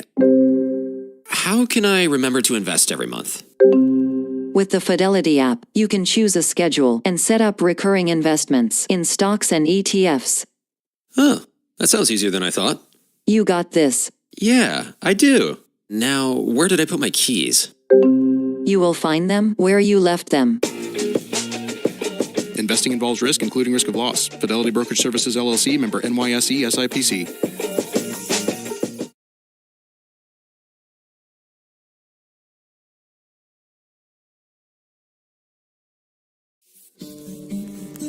You're invited to take a vacation from everybody else's vacation. Far away from long lines.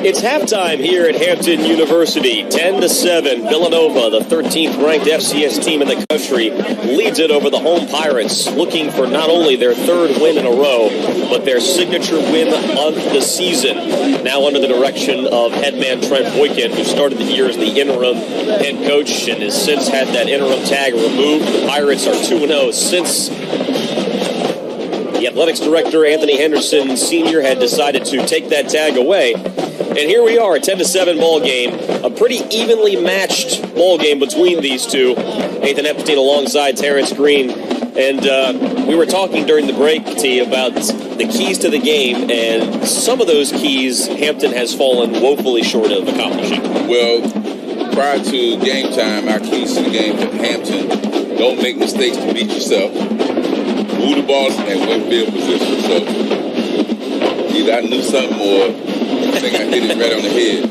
Well, you talk about field position, and that category has absolutely been dominated by Villanova. You look at the starting field position for a lot of these drives for Villanova. The start of the game drive started on the 28, the 29, but then you look later on down the line. Drives that started on the Villanova 40, the 45, the Hampton 48, the Villanova 39, and then the Hampton 35. So Villanova has completely dominated as far as field position is concerned. As far as total yards are concerned, pretty evenly matched. Hampton has outgained Villanova 102-95 as we take a look at some first half highlights here. That running game has been carried by this man, number 31, Jaquan Snipes, who had a fantastic game last game, 18 carries, 106 yards, and a big penalty that kept the drive alive for Hampton.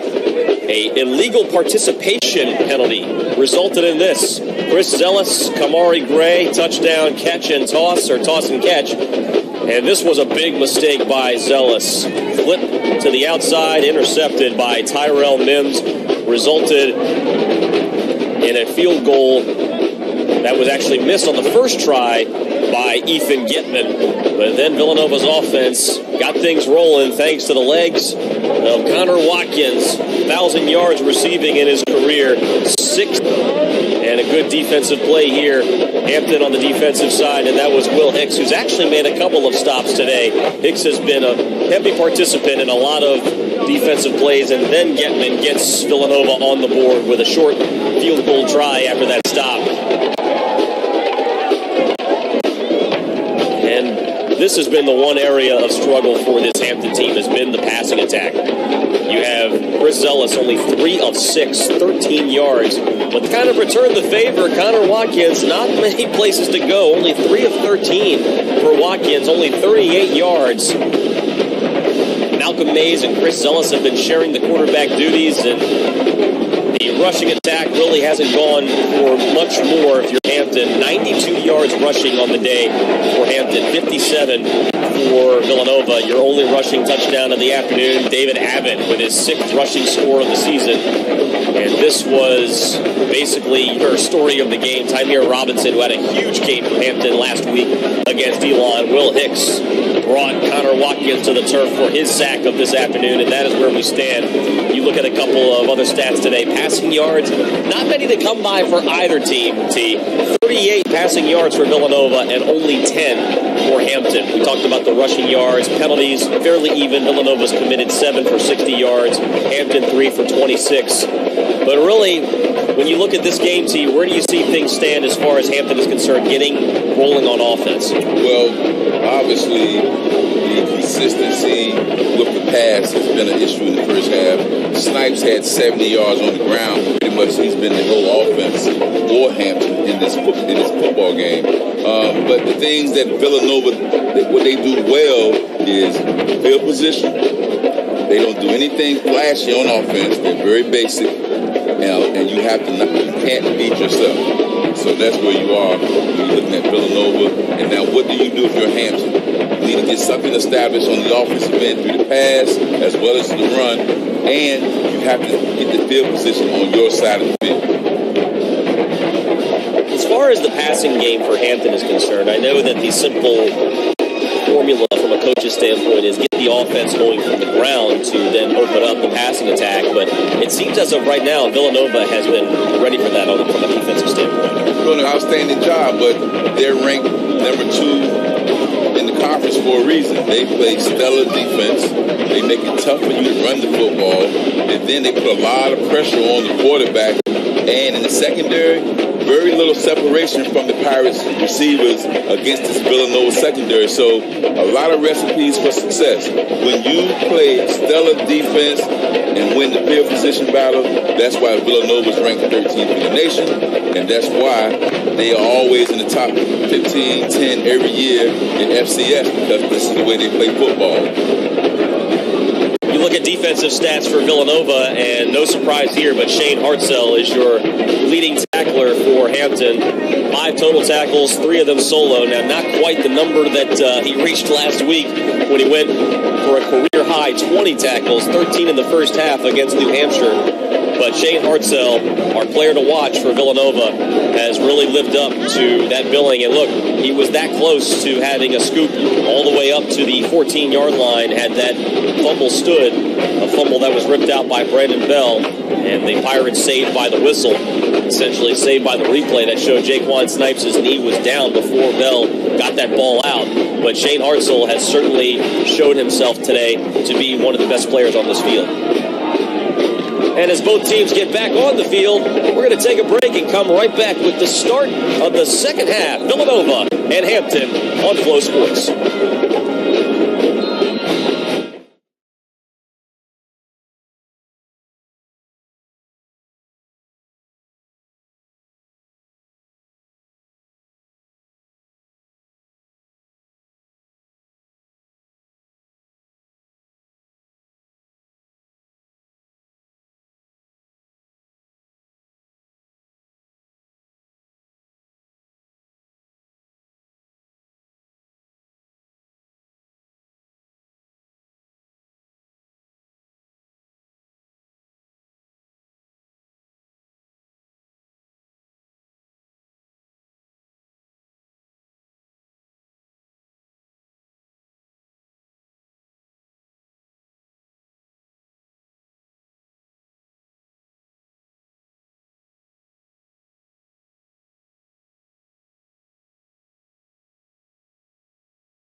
Firestone's Epic Sales Event is almost here. It's our biggest savings event of the season. So if you're getting ready for a holiday road trip, it's the best time for new tires, brakes, alignments, and more. Book ahead at FirestoneComplete.com.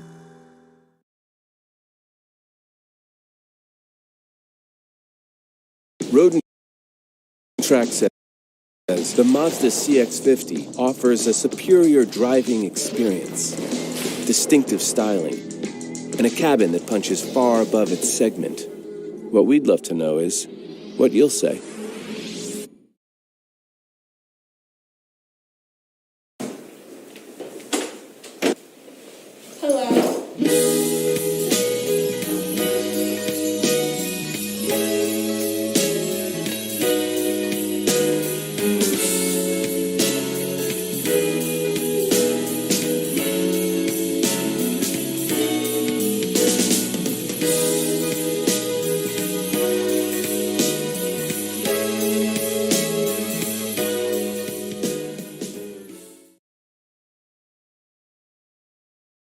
Hey, Fidelity. How can I remember to invest every month? With the Fidelity app, you can choose a schedule and set up recurring investments in stocks and ETFs. Huh, that sounds easier than I thought. You got this. Yeah, I do. Now, where did I put my keys? You will find them where you left them. Investing involves risk, including risk of loss. Fidelity Brokerage Services, LLC, member NYSE, SIPC.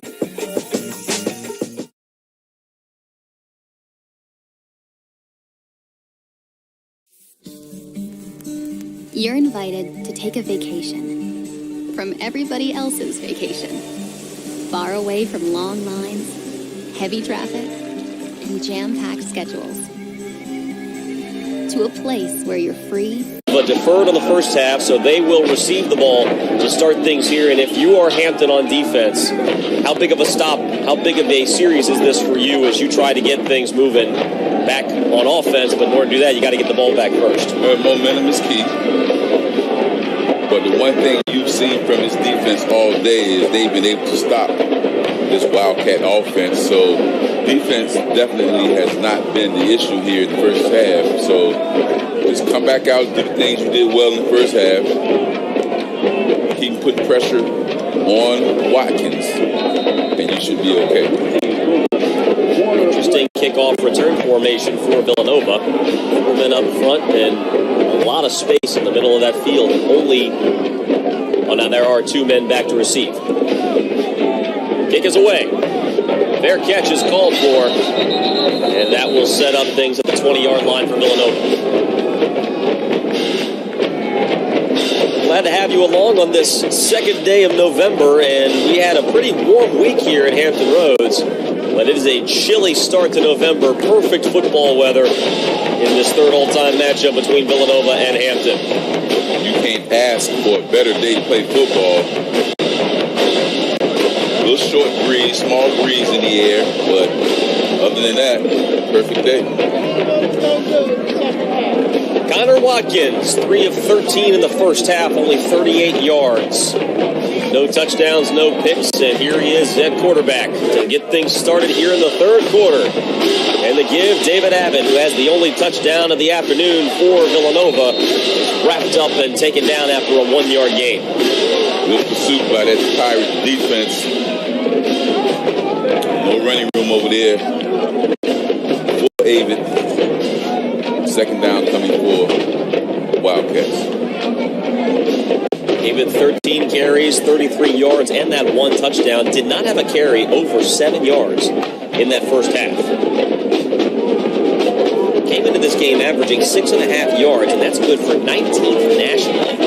But held not today. But not today. Both teams have done a pretty good job in stopping the run, and he gets the call again. A big hole and a big burst for Abbott across the 40-yard line. And we spoke too soon. That was Jordan White on the stop for Hampton. We'll take another look at this. Well, that was the opening kickoff to start things in the second half. But, it looked like he had a lot of room. That hole opened up very, very quickly on that offensive line. It did. And David took full advantage of it, picked up big yardage for a first down. First down for the Wildcats, leading 10-7. Once again, they go back to their workhorse. David Abbott rumbles over a defender and picks up a few more yards. Jordan White tried to take him down, and Abbott showed some power on that run. So right as we say, he's not averaging a whole lot per carry. Two big carries for David Abbott, and that running game is starting to get rolling.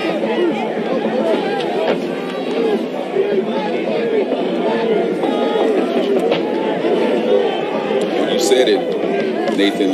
What do you do if you're the Pirate defense? You want a 3 and out, but so far, Wildcats on the move. Third straight carry for David Abbott, and this time he is wrapped up. A.K. Nance, who's become one of the big stoppers on this team, alongside a couple of other Pirate defenders. Yeah, A.K. Nance, one of the big-time front defenders for the Pirates, right there on that play. Short game. First time in 3 tries that Hampton was successful in bringing him down, and now Isaiah Ragland is into the game for the Wildcats at running back. Irish show blitz, fake the handoff. Easy throw and catch, and that is Sanchez on the reception to the 40-yard line. A little play action that time by Watkins. Sanchez on the reception. 3rd and short now coming for the Wildcats. We talk about something that you want to do if you were Hampton, and so far Villanova is executing that pretty well, and that's using a pretty good running attack to set up a pass, because that was one of the easier passes that either quarterback have had all day. Now, can this Pirate defense get off the field on 3rd down? Pirates show blitz. Watkins fakes the handoff, looks middle, and it's hauled in. Lucas Kopecki brings it in for first down yardage. There is a flag down. Let's see what it's on. Probably pass interference on his defense. And that, sure enough, is the call. The near sideline judge just indicated pass interference on the Pirates. Omar Ibrahim with the defense that time. Thought he had pretty good defensive position. Kopecki with a great reception. Defense number 0. That penalty is declined. Result of the play, first down. Omar Ibrahim with the infraction, the sophomore from Union, New Jersey. Had his right arm on the back of Kopecki, even though the left arm made a great play to attempt to knock the ball down, but the right arm was on the back of Kopecki. That's why you had the interference call. And a 15-yard pickup. First down yardage for Villanova to the 25. With a 10-7 lead. They go right back to the ground, and Ragland is wrapped up and brought down. A.K. Nance with another takedown. A.K. Nance, 6'3", 275. Been around for a while. He's a grad, but he has earned his stripes, and he's an outstanding defender for this Pirate defense. Had a season-high 5 tackles against Norfolk State, and has really improved ever since. Second down and 9 for Villanova, 4 wide for Watkins. CAA preseason offensive player of the year, hands off, and a whole swarm of Pirates is right there. And I believe that was David Abbott with the carry. Not much on it, and that brings up a big 3rd down for this Wildcats offense. Yes, if the Pirates right now want to get off the field on 3rd down, force a field goal attempt. 3rd and about 8. So you dial up some pressure here on Watkins if he attempts to pass the football. Wildcats spread things out. Some confusion on the defensive side for Hampton. Timeout. Hampton. Jordan. First of the half. 30 seconds. Jordan Watkins, the junior, was sprinting off the field, and I don't think he would have gotten there in time, and then nobody else was charging back onto the field to replace him. And so some confusion, and head coach Trent Boykin is forced to use his first timeout with still 10 minutes left to go, 3rd quarter. And now you want to see if that timeout comes back, and you might need it later on in this football game. Very early in the second half to be using a timeout, because this game is going to be close throughout. So you're going to see where both teams will be using their timeouts late in the game to try to win this football game. Watkins 3 of 13 in the first half. He's 2 of his only 2 pass attempts in this second half. And they've gone for 22 yards. Here he is with David Abbott lined up to his left on a big 3rd down and 8. The 23-yard line. Here comes the pressure.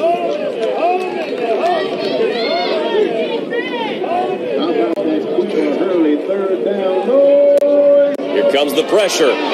Watkins lets it fly to the corner. An adjustment, and it's incomplete. Daniel Lopes was the intended target. And Omar Ibrahim, who committed that pass interference a few plays ago, makes up for it with excellent defense at the goal line. Yes, outstanding job by Ibrahim. As the ball was coming in the air, you're taught as a defender to turn your head away from the offensive player so you can't get called for pass interference. Good job by Ibrahim.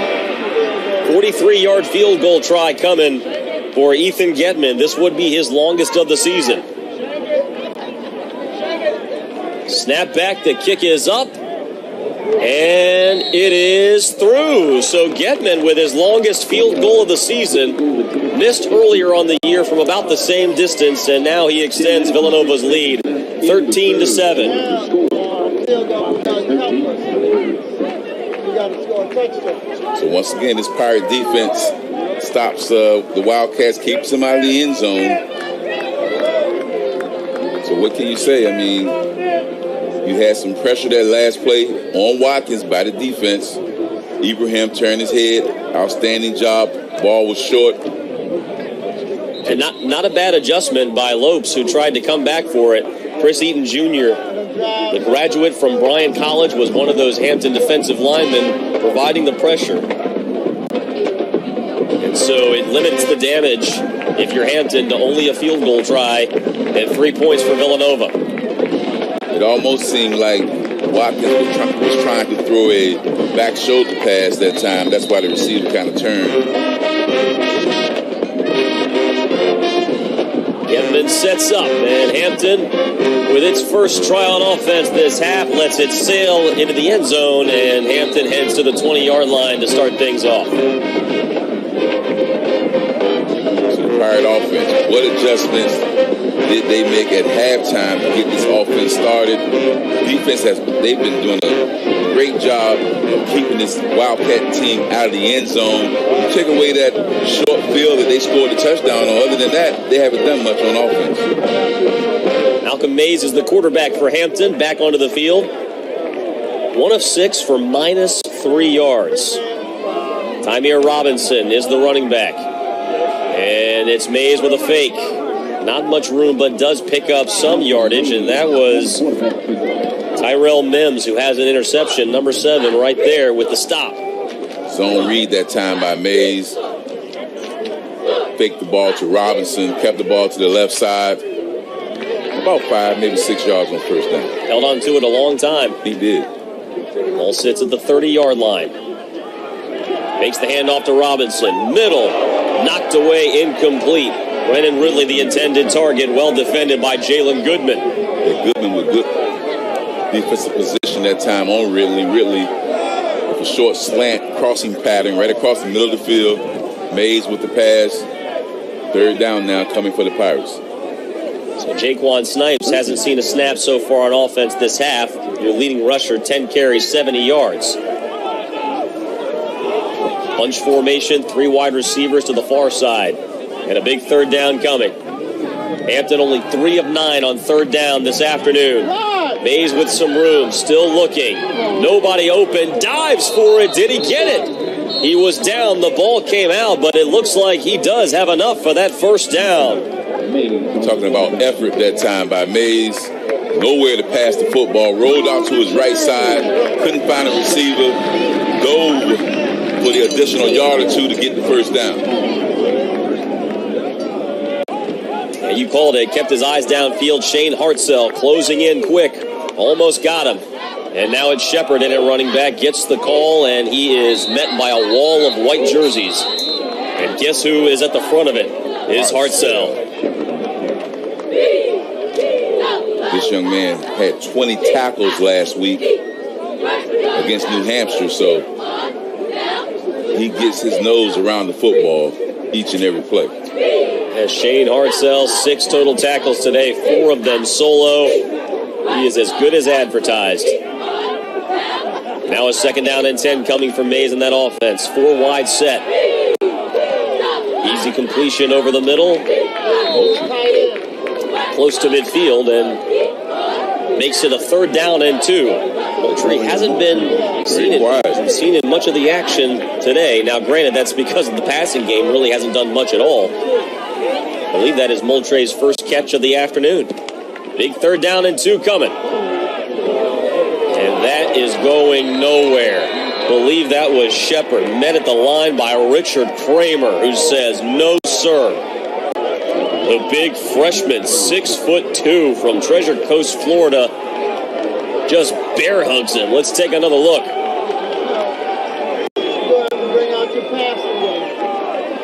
Yeah, you have Shepard, who's not a very big body, up against a big defensive lineman. That battle's not going to go your way many times. There are no Snipes or Robinson on that 3rd down and short plays.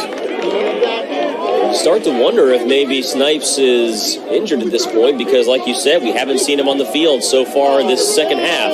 High kick delivered from Starling, and a lot of Villanova special teams players had to get out of the way. Will Hicks tries to knock it forward a little bit. Hey, any extra yards you can get. And so Villanova sets up at the 22-yard line, at their own 22-yard line. And the Pirates, once again, simply can't get anything started on offense. Had a couple of first downs there, but nevertheless, couldn't finish the 3rd and short that time with Shepard on the carry. But we got to keep an eye on Snipes and Robinson to make sure that they're not injured at this point. Well, Snipes right now, we can see him. He's sitting on the bench. He's not being tended to by anybody. Helmet off. Seems to be in good spirits. So at that point, maybe just not something that Coach Boykin wanted his running back in for. Either way, Villanova back with it on offense. David Avid, who is starting to rack up a few more yards, doesn't get much there. Avid now with his 18th carry of the day. That one only goes for maybe a half a yard. So he's up to 63 yards on 18 carries today.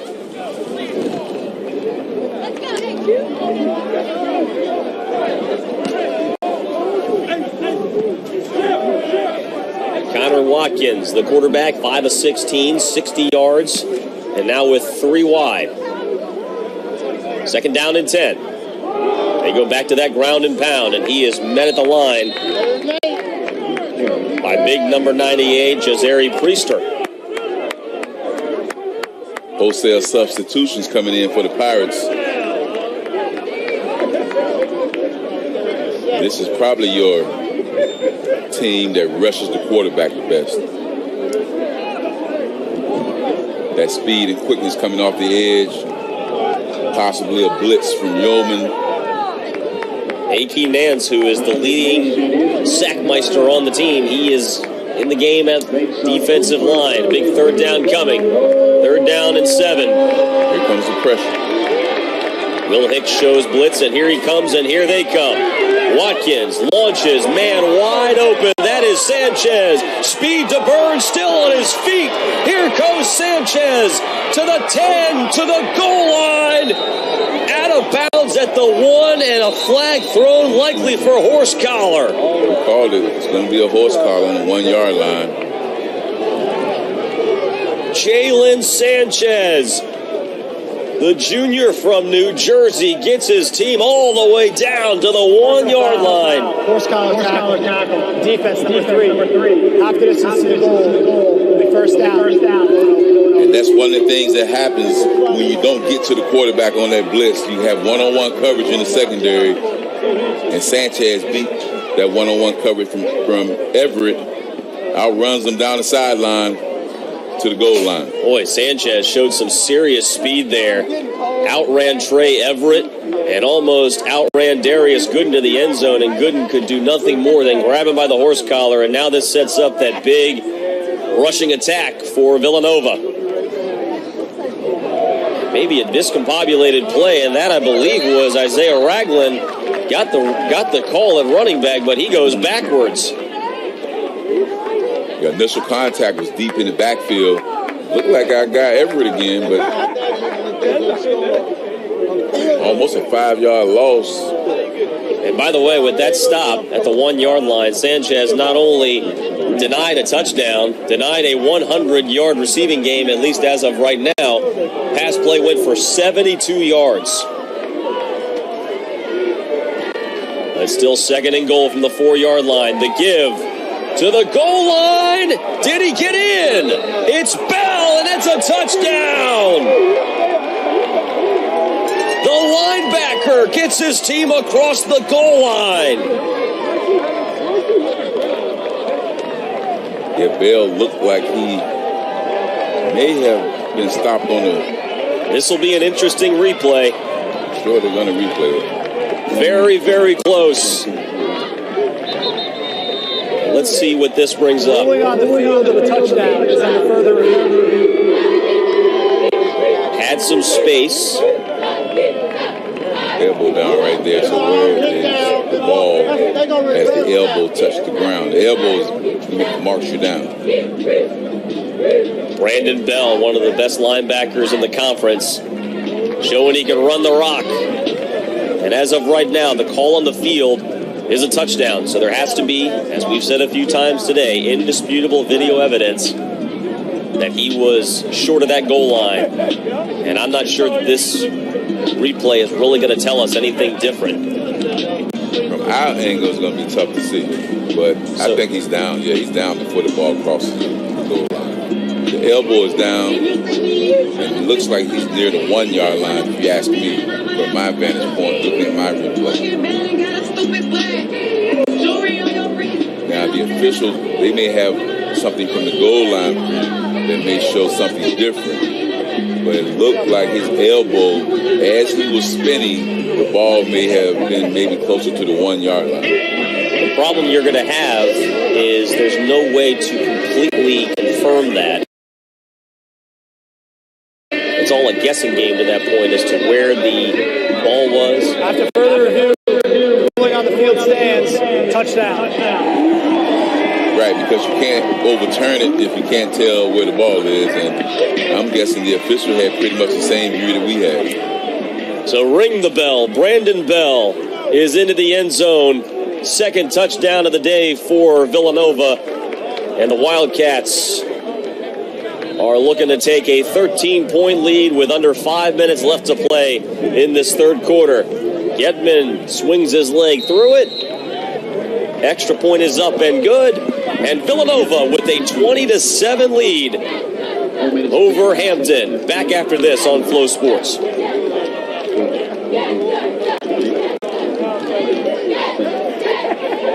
Again, Hampton fans, let's hear it again for the horse. Don't forget to scan the QR code on the video board. Visit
Hey, Fidelity. How can I remember to invest every month? With the Fidelity app, you can choose a schedule and set up recurring investments in stocks and ETFs. Huh, that sounds easier than I thought. You got this. Yeah, I do. Now, where did I put my keys? You will find them where you left them. Investing involves risk, including risk of loss. Fidelity Brokerage Services, LLC, member NYSE, SIPC.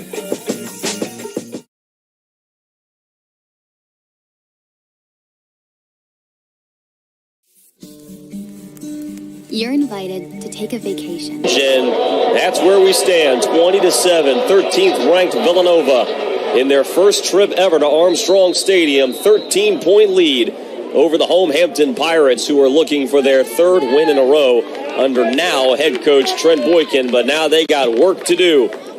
Kickoff is on the way, and the ball sails, and it is caught. Fair catch called for, so that will set things up at the 20-yard line. This Pirate offense, they have to get something started here, Nathan, because as we go on in this football game, you see Villanova beginning to pick it up on offense. That's a touchback. We've seen in the past where the Pirates can match scores against teams, but this Villanova defense is so tough. Can they move the ball down the field? Zealous back in the game. And Chris Zealous, the quarterback, back behind center, 3 of 6, 13 yards. Play action, middle, man, Darion Moultrie sidesteps. Moultrie's off and running inside the 30-yard line. A 52-yard pickup. And what a job by the Pirates offensive line. Play action by Zealous. Take the ball to Snipes. Moultrie running right down the seam, wide open for a big game. Excellent job by Zealous to find him in the zone, and now the Pirates back to that ground attack, and only about a 4-yard pickup sets up 2nd down and 4. So right when you needed the Pirates to respond, Zealous on the money. Great play call on 1st down, play action. Pull the defensive backs and the linebackers into looking in the backfield, and Moultrie right down the seam, wide open for the big game. At the 23-yard line, it's Jaquan Snipes across the 20. That'll set up a 3rd down and 1. Snipes getting close to that century mark. Snipes on the carry. It's a big 3rd down here. Now 12 carries, 74 yards for Jaquan Snipes, who heads back to the sideline. We were wondering if there was anything wrong with Snipes, given he didn't see any action in that last drive. Tymere Robinson, who had 3 touchdowns in that last game against Elon, back in the game to the right of Zealous. Design quarterback keeper. Robinson with the block, and it's enough. Zealous barely across the stick, but it's enough to move the sticks. Yeah, design quarterback sweep to the right side.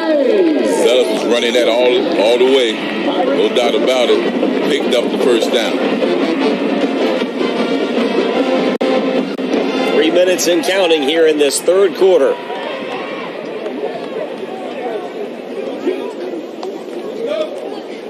Zealous keeps, locks in, and had a man open, but he just misfires. TK Payson was open at the 5-yard line. If Zealous delivers, that may have been a touchdown. No doubt about it. Payson wide open pretty much across the field. Ball thrown behind him. Play action, and once again, Zealous to Robinson with the fake. Fooled the defense. Had him for a touchdown. Zealous is really doing a good job at really lulling that defense to sleep with those play-action passes. Robinson takes the handoff across the 10. Rumbles to the 5. He's still motoring. Robinson rumbles all the way to the 4-yard line. Robinson refused to be pulled down that time and tackled. Just carried the defense for another Pirate 1st down. Now you inside the 5-yard line. 1st and goal for the Pirates.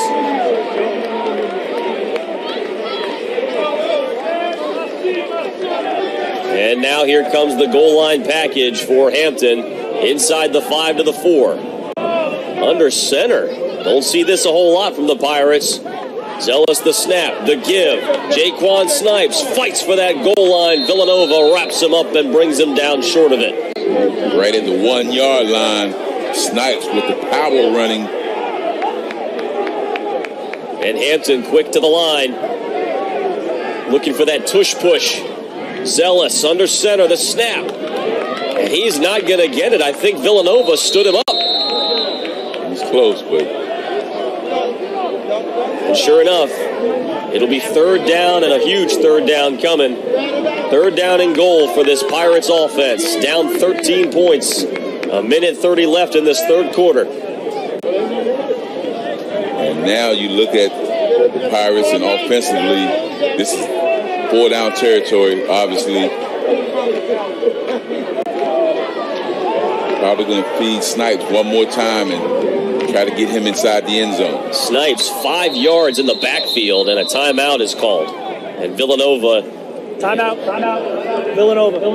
Their first of the half. Head coach Mark Ferrante, now in his 8th season as the head man, didn't like something. And Villanova is going to take another look at it. So, what a job at responding by this Pirates team. Goes down by 13 and really hadn't gotten much going on offense. And finally, we saw a big pass play. The first one all day from this Pirates defense. 52-yard hookup from Zealous to Darion Moultrie sets things up. And now they've gone back to that ground game between Jaquan Snipes and Tymere Robinson. Excellent mix, T. Yeah, balance is the key. And when you balance your offense, you get positive results. On this drive, you see the balance. A little bit of Zealous running at the ball as well. Pick up a first down. So you use all the phases of your offense to pass, run to the running back, and run by quarterback. But still, you got some work to do. So it's third down, and in all likelihood, especially knowing how much Coach Boykin loves to go for it on fourth, likely 2-down territory. Power package again. Robinson the blocker. Zealous. No signal yet. Now it is across the goal line. Touchdown, Hampton. What a drive. What a response. Chris Zealous into the end zone, and Hampton is back in it.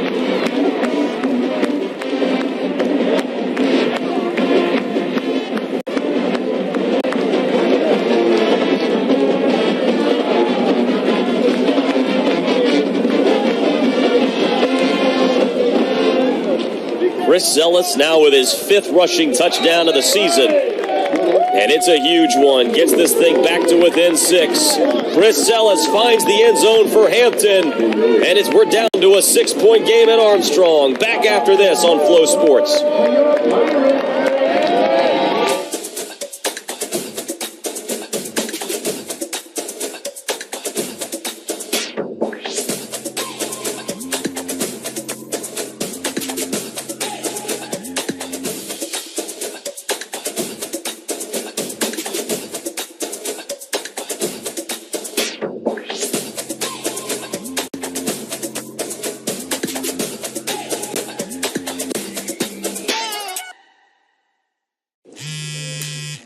Hello.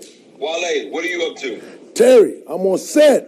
I'm shooting a commercial for the Hampton Protons Men Health Fair. Wait a minute, didn't you do that last year? I did. And the year before that, you get screened for prostate cancer. A bunch of our NFL friends will be there, bringing awareness to the community and talking about taking control of our health. You know what? I need to get screened. Maybe I should come up for that. My brother Wayne is a survivor. Maybe I'll bring him with me. I guess we can make room for a former baseball player.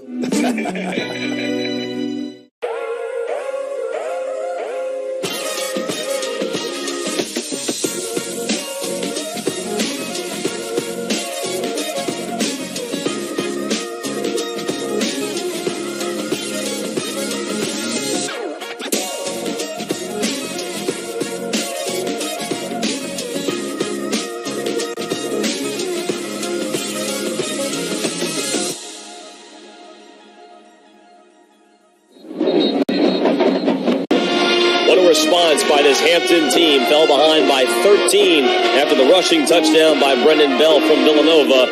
The very next drive, Hampton Hampton finds the end zone for the first time since their opening drive touchdown. And it was a rushing touchdown. Chris Zellis with a 1-yard dive. His 6th rushing touchdown of the season. His 5th. And Hampton is back to within 6, 20-14 in this third all-time matchup between Villanova and Hampton. Wildcats ranked 13th in FCS, and Hampton is looking for a signature win under head coach Trent Boykin, who had the interim tag removed just a few weeks ago. And Hampton is within striking distance. Fair catch called for. And it looks like that may be some illegal touching because Jabril Mace called for a fair catch but stepped on the sideline. Flag was thrown, so we'll see if they call this out of bounds. I think they're going to call it out of bounds, and the ball will be placed at the 35-yard line. And sure enough, based on where... Free kick out of bounds. Kicking team. The ball will be placed at the 35-yard line. First down.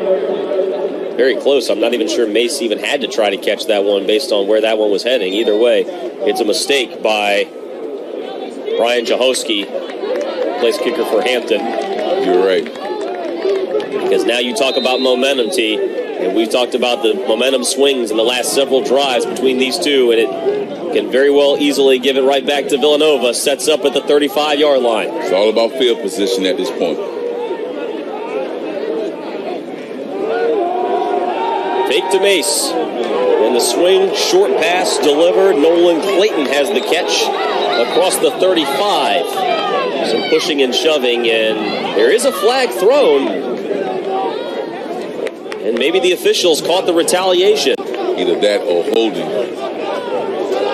Either way, it's on 22 white. Holding. Offense number 22. 10-yard penalty. First down. You called it, T. Well, the crowd is asking for the late personal foul type when he pushed the defender. But nevertheless, 10-yard penalty puts him back 10 more yards, so first and 20. Ball at the Villanova 27-yard line. Under a minute left to play in this third quarter. It's been an excellent battle between these two programs all game long. Watkins, hands off. David Abbott gains a few back across the 30 to the 31-yard line. Big thing about this drive right here, Nathan, is if you can get off the field, if you're the defense, the momentum continues to stay on the Pirate side of the field. Second down and 14 from the 31-yard line. And get this offense back on the field. If they decide to snap it, which they don't have to, it will be the last snap of this quarter. 2 seconds left. And Villanova is content to take this thing to the fourth quarter. End of the third quarter. A 6-point game as we head to the fourth quarter here at Armstrong Stadium. Hampton looking for their signature win under head coach Trent Boykin. Villanova looking to stay perfect against the Pirates. Fourth quarter gets started after this on Flow Sports.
Fourth quarter about to get started here at Armstrong Stadium. 2nd and 13 for Watkins and the Villanova offense, and almost a one-handed grab by Chris Colby. The freshman almost.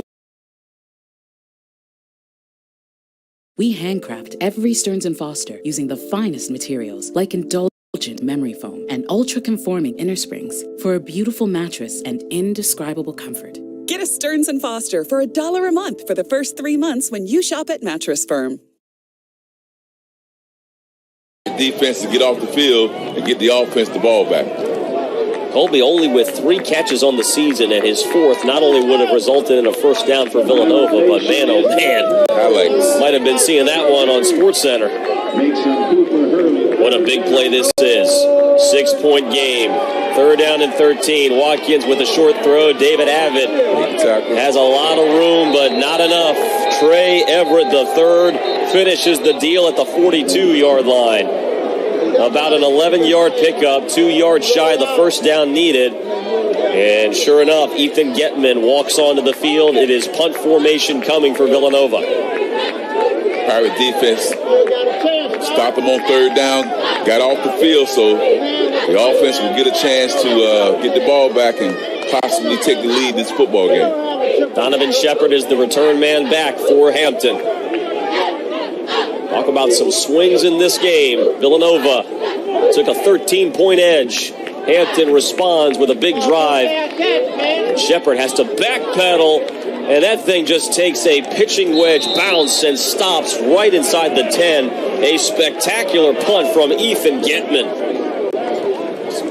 Outstanding punt, and Shepard, the return man for Hampton, learned his lesson, went over his head at the 10, and let it bounce. Well, and Shepard certainly looked like he was setting up at about the 20, but definitely backpedaled a lot. And at that point, Coach, I think you said it, he just kind of wanted to cut his losses and hope that it bounced into the end zone. Didn't want to take a chance. Yeah. It'll make things worse. And here comes Hampton, down by 6. With that field position, once again, Villanova with a good punter can always put you deep in your own territory. Back to that run game. And a 3-yard pickup. Jaquan Snipes. Up to 84 yards on the day. 14 carries. He has been busy.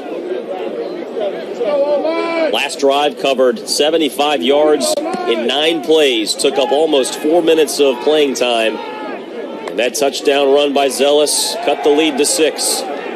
Zealous on the run. Good pass. Brennan Ridley the catch to the 30-yard line, and the staff on the Hampton side of the field asking for a horse collar. They won't get it, but the Hampton Pirates do get a first down. I thought it was a late hit. He was out of bounds. Then you had to do an extra swing to throw him out of bounds even further. No foul in the play. A good pass by Ridley, good catch. 18-yard connection. That was very close to a horse collar. Very close to a horse collar as well. But if it's all jersey, then that's okay. 18-yard pickup. Zealous this time hands off. Tymir Robinson gets the carry for about 3 yards. And going back to that last pass, T, that is something that Zealous actually does so well, probably even better than he does in the pocket, is throwing on the run. On the run, play action, roll him out. He does great in the RPO action where you run pass option. He does an outstanding job. He's been very effective in his career on that particular play. Ridley up to 15 yards receiving this game because his only other catch went for negative yards. 2nd down and 7. Design quarterback keep. Zealous tries to switch field, gets up to the 35. Actually not a bad job of getting something out of nothing because the Villanova defense was all over it. Yeah, quarterback sweep to the right. Design run that time for Zealous. Nowhere to go. Switched fields and went to the left. Picked up about 2 yards. And a big 3rd down coming for Zealous in the offense. Down by 6. 4 wide set for Zealous. Hampton 6 of 13 on 3rd downs. They're going to keep it on the ground. Tymir Robinson, that's Donovan Shepard. Doesn't get enough. He's 2 yards short of the first down to gain. Yeah, you got to. We've been down this road before, T. They decided to go for it from their own 26-yard line, and that resulted in a Villanova touchdown. And this time, Coach Boykin is not willing to roll the dice. No, you got to punt it because you're going to switch the field position. Because really, getting 2, maybe 3 first downs on that series kind of helps with the field position. Now the defense can come on the field and try to stop Villanova. And Coach Boykin is willing to put his defense back to work.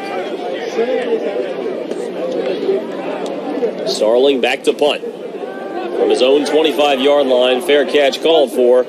Tanner Maddox safely hauls it in. But job well done. Pick up a few first downs, punt. Now you get your defense back on the field, and you win the battle of field position. 29-yard line is where Villanova sets up with a 6-point edge. Plenty of time in this football game. A couple of stops here. Defense can get off the field for the Pirates. But it's Villanova offense now. They've shown the ability to have some quick strike ability. So here we go. Villanova went only 4 plays for 7 yards their last drive, and that was their first in 3 drives without a score. Before that, they'd gone field goal and touchdown. And so here comes Connor Watkins. Fakes, throws, and knocked away at the last second, Ibrahim. He rolled the dice. You said that a play or two ago. He rolled the dice by going and knocking that pass down, because if he misses it, that man is wide open. We are talking about a walk-in touchdown. And I believe that was Chris Colby, the intended target. And yeah, had Watkins floated that out just a little bit higher, then we're talking about a 72-yard touchdown connection if that pass is delivered on target. Under 11 minutes left to play. 2nd down and 10 for Watkins in the offense. Stutter step. And up to the 30-yard line, only 2 yards, and the Pirates are there. Good initial surge by the Pirate defense into the Wildcat backfield. Nowhere for the back to run. So good job by the Pirates on defense on that play. 3rd and 9 coming. Michael Matthews-Canty on the stop for the Pirates. Michael Matthews-Canty turning in a pretty good game himself.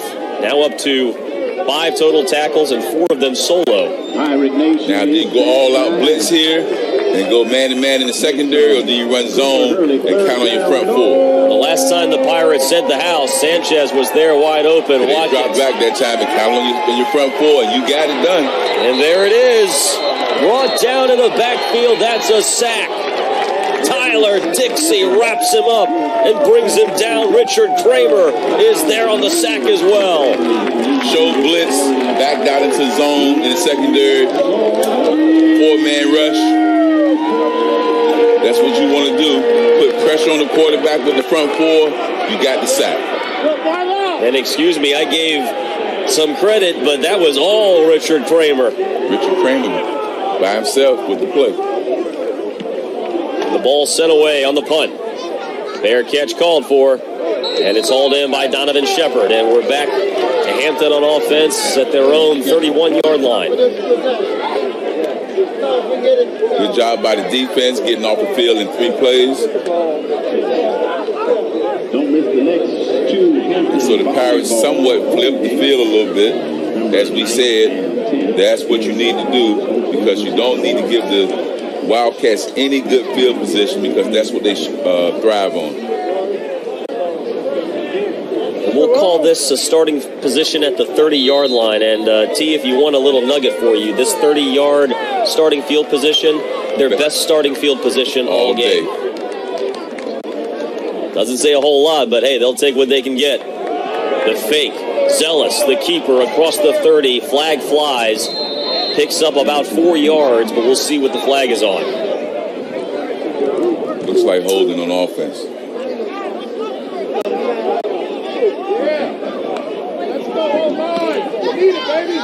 No foul.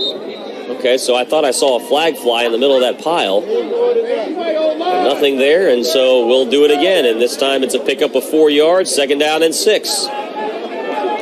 can get zealous in some RPO action here. Get a crossing receiver. Zealous 5 of 9, 79 yards, a touchdown, and a pick. We've seen all Zealous so far in the give across the 35-yard line.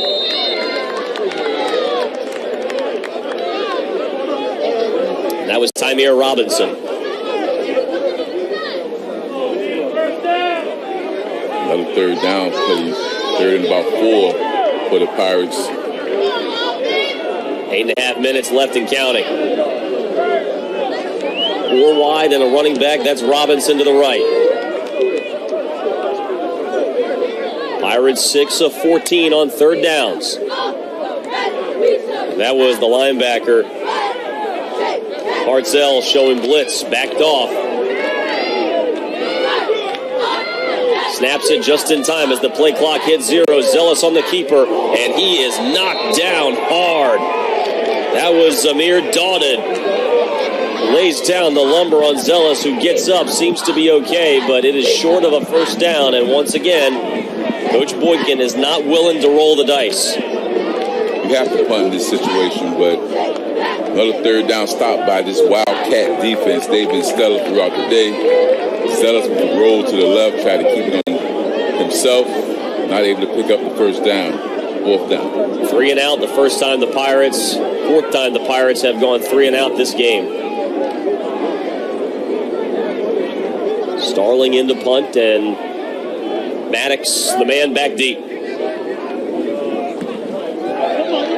Gets away a decent punt, backs Maddox up inside the 20-yard line, called for the fair catch. And it's down at the 19-yard line. But you're getting what you want with the field. I keep saying this, but yes, it's the field position. Wildcats do very little on offense. They may break a play here and there, but if your defense reads its keys, does what they're supposed to do, you can get the ball back in good field position for your offense. Now, we're going to decide here, T, if you think this is because Villanova is being, as you like to say, a little vanilla. But the last 2 drives, 4 plays, 7 yards, and last drive, 3 plays, minus 4 yards. Is that because Hampton has really ramped it up, or is Villanova basically saying they're content to let the clock run a little bit with a 6-point lead? Well, if you notice, the scores that they get, they usually get it when you make a mistake and they get good field position. So you keep them in the hole and make them drive the field, you got a good chance of stopping them. And David Abbott is wrapped up in the backfield. A.K. Nance was the first man there. And now the offense has some pressure because you can't make a mistake in this situation if you're the offense and get the Pirates the ball with a turnover. So now, what do you do if you're Villanova? Do you try to make a big play here or make something happen? Or do you keep it simple and not make a mistake? Connor Watkins, 8 of 21, 145 yards. 13th best passer in the conference. 2-step drop. Looks one way, fires the other, and quickly met at the line. Jordan White. Couldn't tell if that was 25 or 22. If it's 25, I think Randy Jordan was there. Randy Jordan. The transfer from Rhode Island stops him as soon as he catches the ball. So now Villanova faced with a 3rd down and 11. 6:07 left to play in this ball game. Here we go again. Will you send pressure or will you drop in the zone? Looks like they're going to play a two deep zone here. Watkins with 4 wide. Pressure coming. They got him.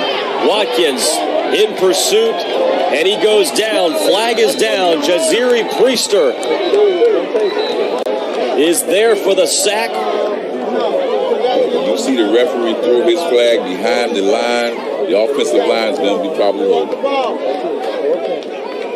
holding. Offense number 79. That penalty is declined. Result of the play. 4th down. And that's the 2nd straight drive that Villanova has amassed negative yardage. And so Hampton does what it has to on defense. And now punt formation for Villanova.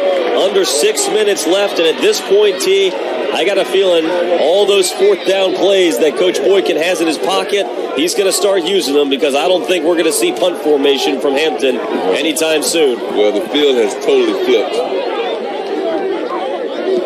And now, One set away, and Donovan Shepard steps up to make the fair catch at his own 49-yard line. And we talk about starting field position. That is by far the best for Hampton, and we'll see what they can do for it on the other side of this break. 5 minutes, 28 seconds left. Back after this on Flow Sports. Take on Bowie State at 4:30. Stick around and watch the men's team take on.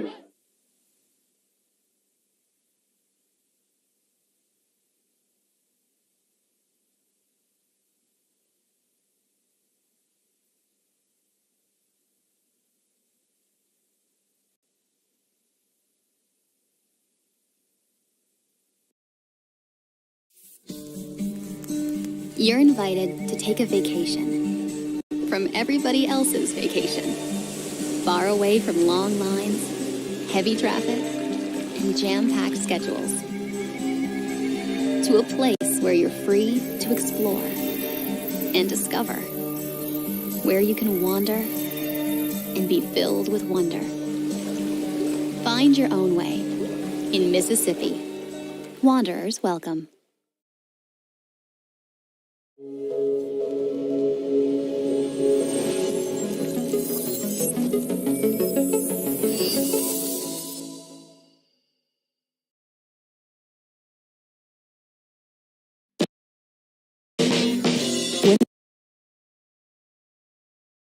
When it comes to protecting your people and your property, the difference is often in the details. Fire Protection Services from Cintas has you covered with highly trained technicians, cutting-edge technology, and comprehensive maintenance plans. And our regular inspections give you confidence that you're protected today and in the future. Visit cintas.com/fire and get ready for the workday.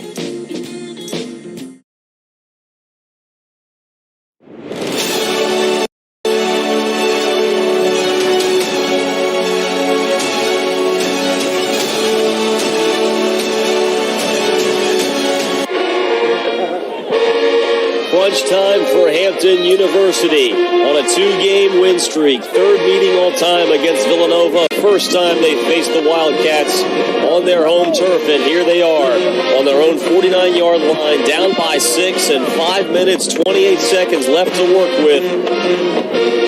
51 yards away from the end zone and 5 minutes, 28 seconds away from a signature win for head coach Trent Boykin and the Pirates.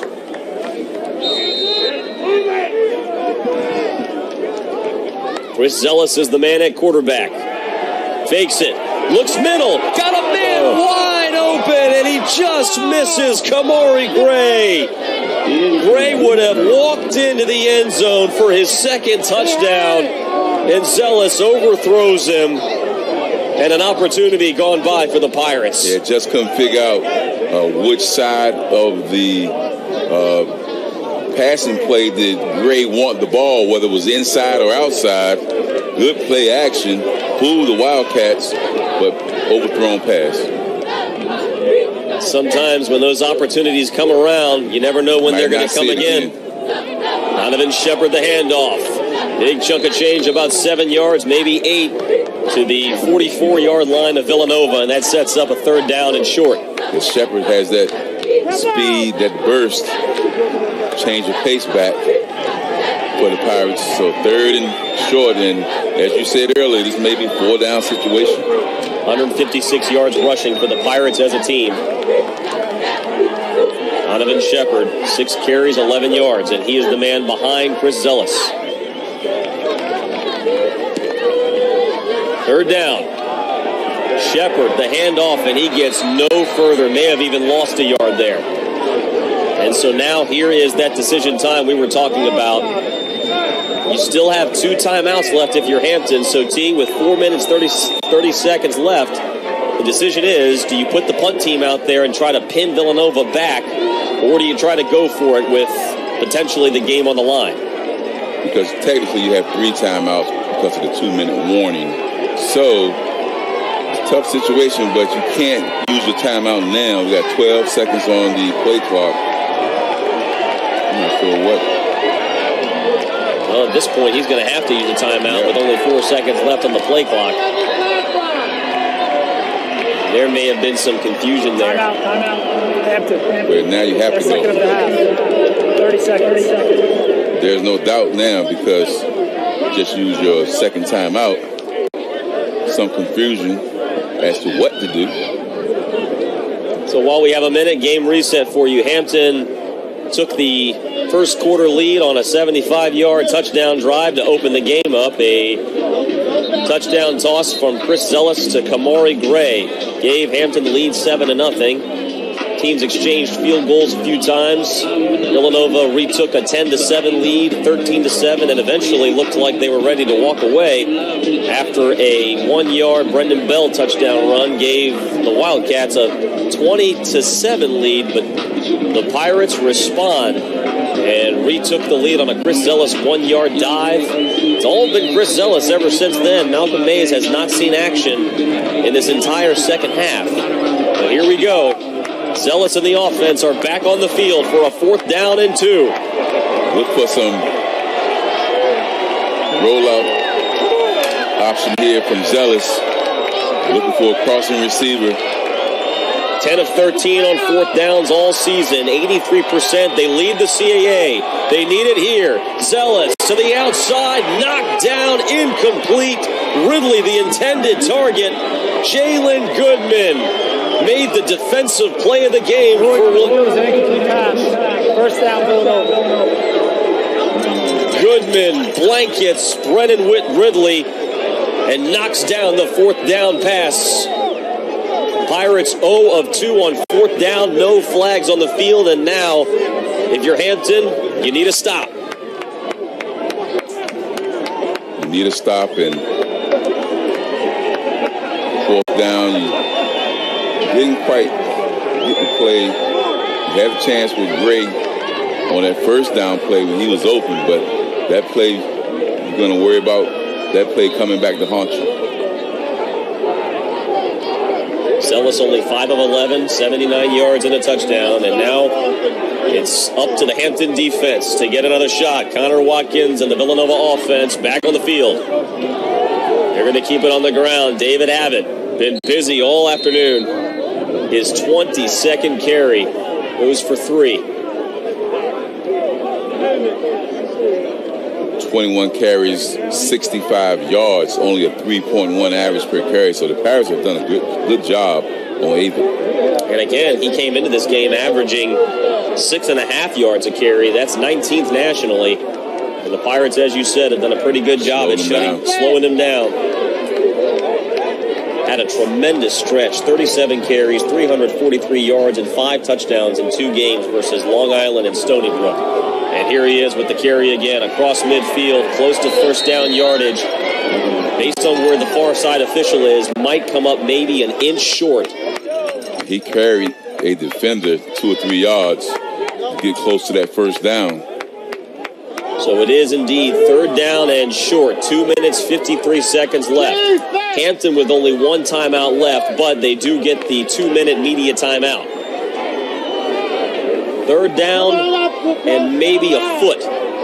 Bunch formation for the Wildcats. They give right back to Abbott, and he is stuffed in the backfield. What a play by the Pirates defense. Believe that was Will Hicks who got in the backfield and blew up that play. Absolutely, blew it up with some help from Jordan White. So here we go, 4th down for the Wildcats. Let's take another look at that. He came in like a Scud missile. So 4th down and 1, but the clock is going to reach 2 minutes before they ever get a playoff. This is a 2-minute timeout. And so on the other side of this, pretty much your ball game. 4th down and 1. Will Villanova go for it, or will they punt it away? Find out next after this. They're traveling for business or pleasure or other reasons altogether. Norfolk Airport is working nonstop to make your trip an easy one. No matter where you land, Life takes off from here. So should you. Being the car crash experts means knowing how to fight the big insurance companies about the cases that happen every day in our community. Injury law is all that we You're invited to take a vacation from everybody else's vacation. Far away from long lines, heavy traffic, and jam-packed schedules. To a place where you're free to explore and discover. Where you can wander and be filled with wonder. Find your own way in Mississippi. Wanderers welcome.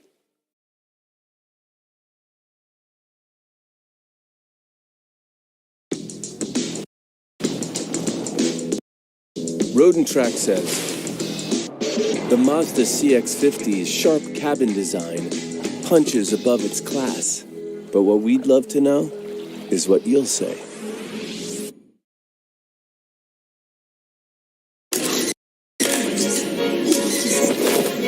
The best art is handmade. Reasons altogether. Norfolk Airport is working non-stop to make your trip an easy one. No matter where you land, life takes off from here. So should you. 2 minutes left, 6-point game. Villanova leads it 20-14. 4th down and 1 coming for Villanova. And they are sending their offense back onto the field to try to close this thing out. Biggest play of the game for both teams. If you stop them here, if you're the Pirates, you get the ball back with a chance to try to win the football game. If they get the first down, it'll be very tough to stop the clock. They only have one timeout left. So here we go. It's the ball game. Connor Watkins, the quarterback. Send everybody if you're the Pirates. Hampton looks like they're sending the house. Watkins, the snap, the give, second effort, it's gonna be close. Wow. Right at the 45-yard line, it's gonna depend on the spot. Looks like the left foot of the line judge is over the line, or right on the line. Connor Watkins is signaling first down. A couple of Pirates are signaling turnover. And I'm saying measurement. And the official says first down. Initially, Abbott looked like he was stopped, but second and third effort may have just given Villanova the win. We saw this against Rhode Island where it was a 4th down, the same position on the field, and they got it that close where you thought a measurement would have probably helped. And here we go again, no measurement. I'm not sure why. Well, now with only one timeout left, it's desperation time for Hampton. They need a turnover at this point, and you know who's going to get the ball. Here comes Abbott. Trey Everett is there to meet him, and they are trying to rip that rock out of his mitts. Abbott on the carry. Minute 20 left, and Hampton is going to try and go for the turnover. It looks like no timeout signaled as of yet with the ball at the 44-yard line of Hampton. One timeout left. Long time to use it. And now they finally do call a timeout. And yeah, you're timeout. Hampton. Your final to have 30 seconds. Please reset the game clock to 1 minute 7 seconds. 1:07. You're right, T. I actually thought because they hadn't called it yet, I figured they were going to try to let Villanova run a play and see if they could get a turnover before they called their final timeout. But if you're going to let as many as 8 to 10 seconds run off the clock, you got to take it right away. You got to take it right away. So, boy, Villanova may have escaped Armstrong Stadium by the nose of the football if things stay the way they are. Villanova went for it on 4th down. Hampton played it very well. And I thought they had Avid in the backfield, second effort on his part to get the first down. And how about the play from Avid? 6 foot, 220-pound freshman, and may have just sealed the win for Villanova. And sure enough, it looks like Villanova's lining up in victory formation. No timeouts left for Hampton. No reason to even run any plays. And Watkins takes the knee, and that will do it. 1 minute left. Villanova can essentially run this thing all the way down to, we'll call it 25 seconds. And sure enough, that's about what they'll get it down to before they snap it again. And with the play clock, that'll be it. Hampton has been so close to a stellar season, a 2-point loss against Morgan State to open up the year, a double overtime loss to 14th ranked Villanova, and now a 6-point loss to 13th ranked Villanova, a double overtime loss to Rhode Island, and now a 6-point loss to 13th ranked Villanova. The Wildcats, in their first ever trip to Armstrong Stadium, will escape with a 6-point win, 20-14. It was a great ball game and a valiant effort by the Pirates, who come up just short.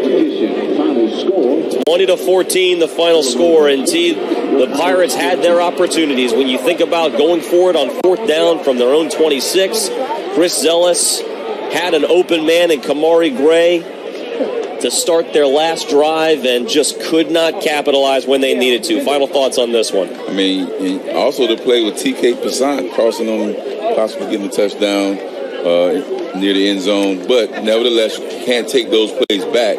But you can say this about the Pirates: a lot of grit, played tough throughout the game, defensively. Offense, Pirates went down 20-7, came right back and scored. Had some other opportunities in the fourth quarter, just couldn't quite simply get over the hump. Won the field position battle in the fourth quarter, did everything right. Just could not make a play down the stretch to win this football game. So Hampton falls to 5-4, 2-3 in conference play. And Hampton will hit the road next week against Towson before coming home against Richmond on Senior Day. Villanova, meanwhile, improves to 7-2, 3-1 in the CAA, and they will be back home next week against North Carolina A&T before a road game at Monmouth, and finally Senior Day against Delaware. For our fantastic Flow Sports crew and for Terrence Green, this is Nathan Epstein saying so long from Armstrong Stadium in Hampton. Villanova wins it 20-14.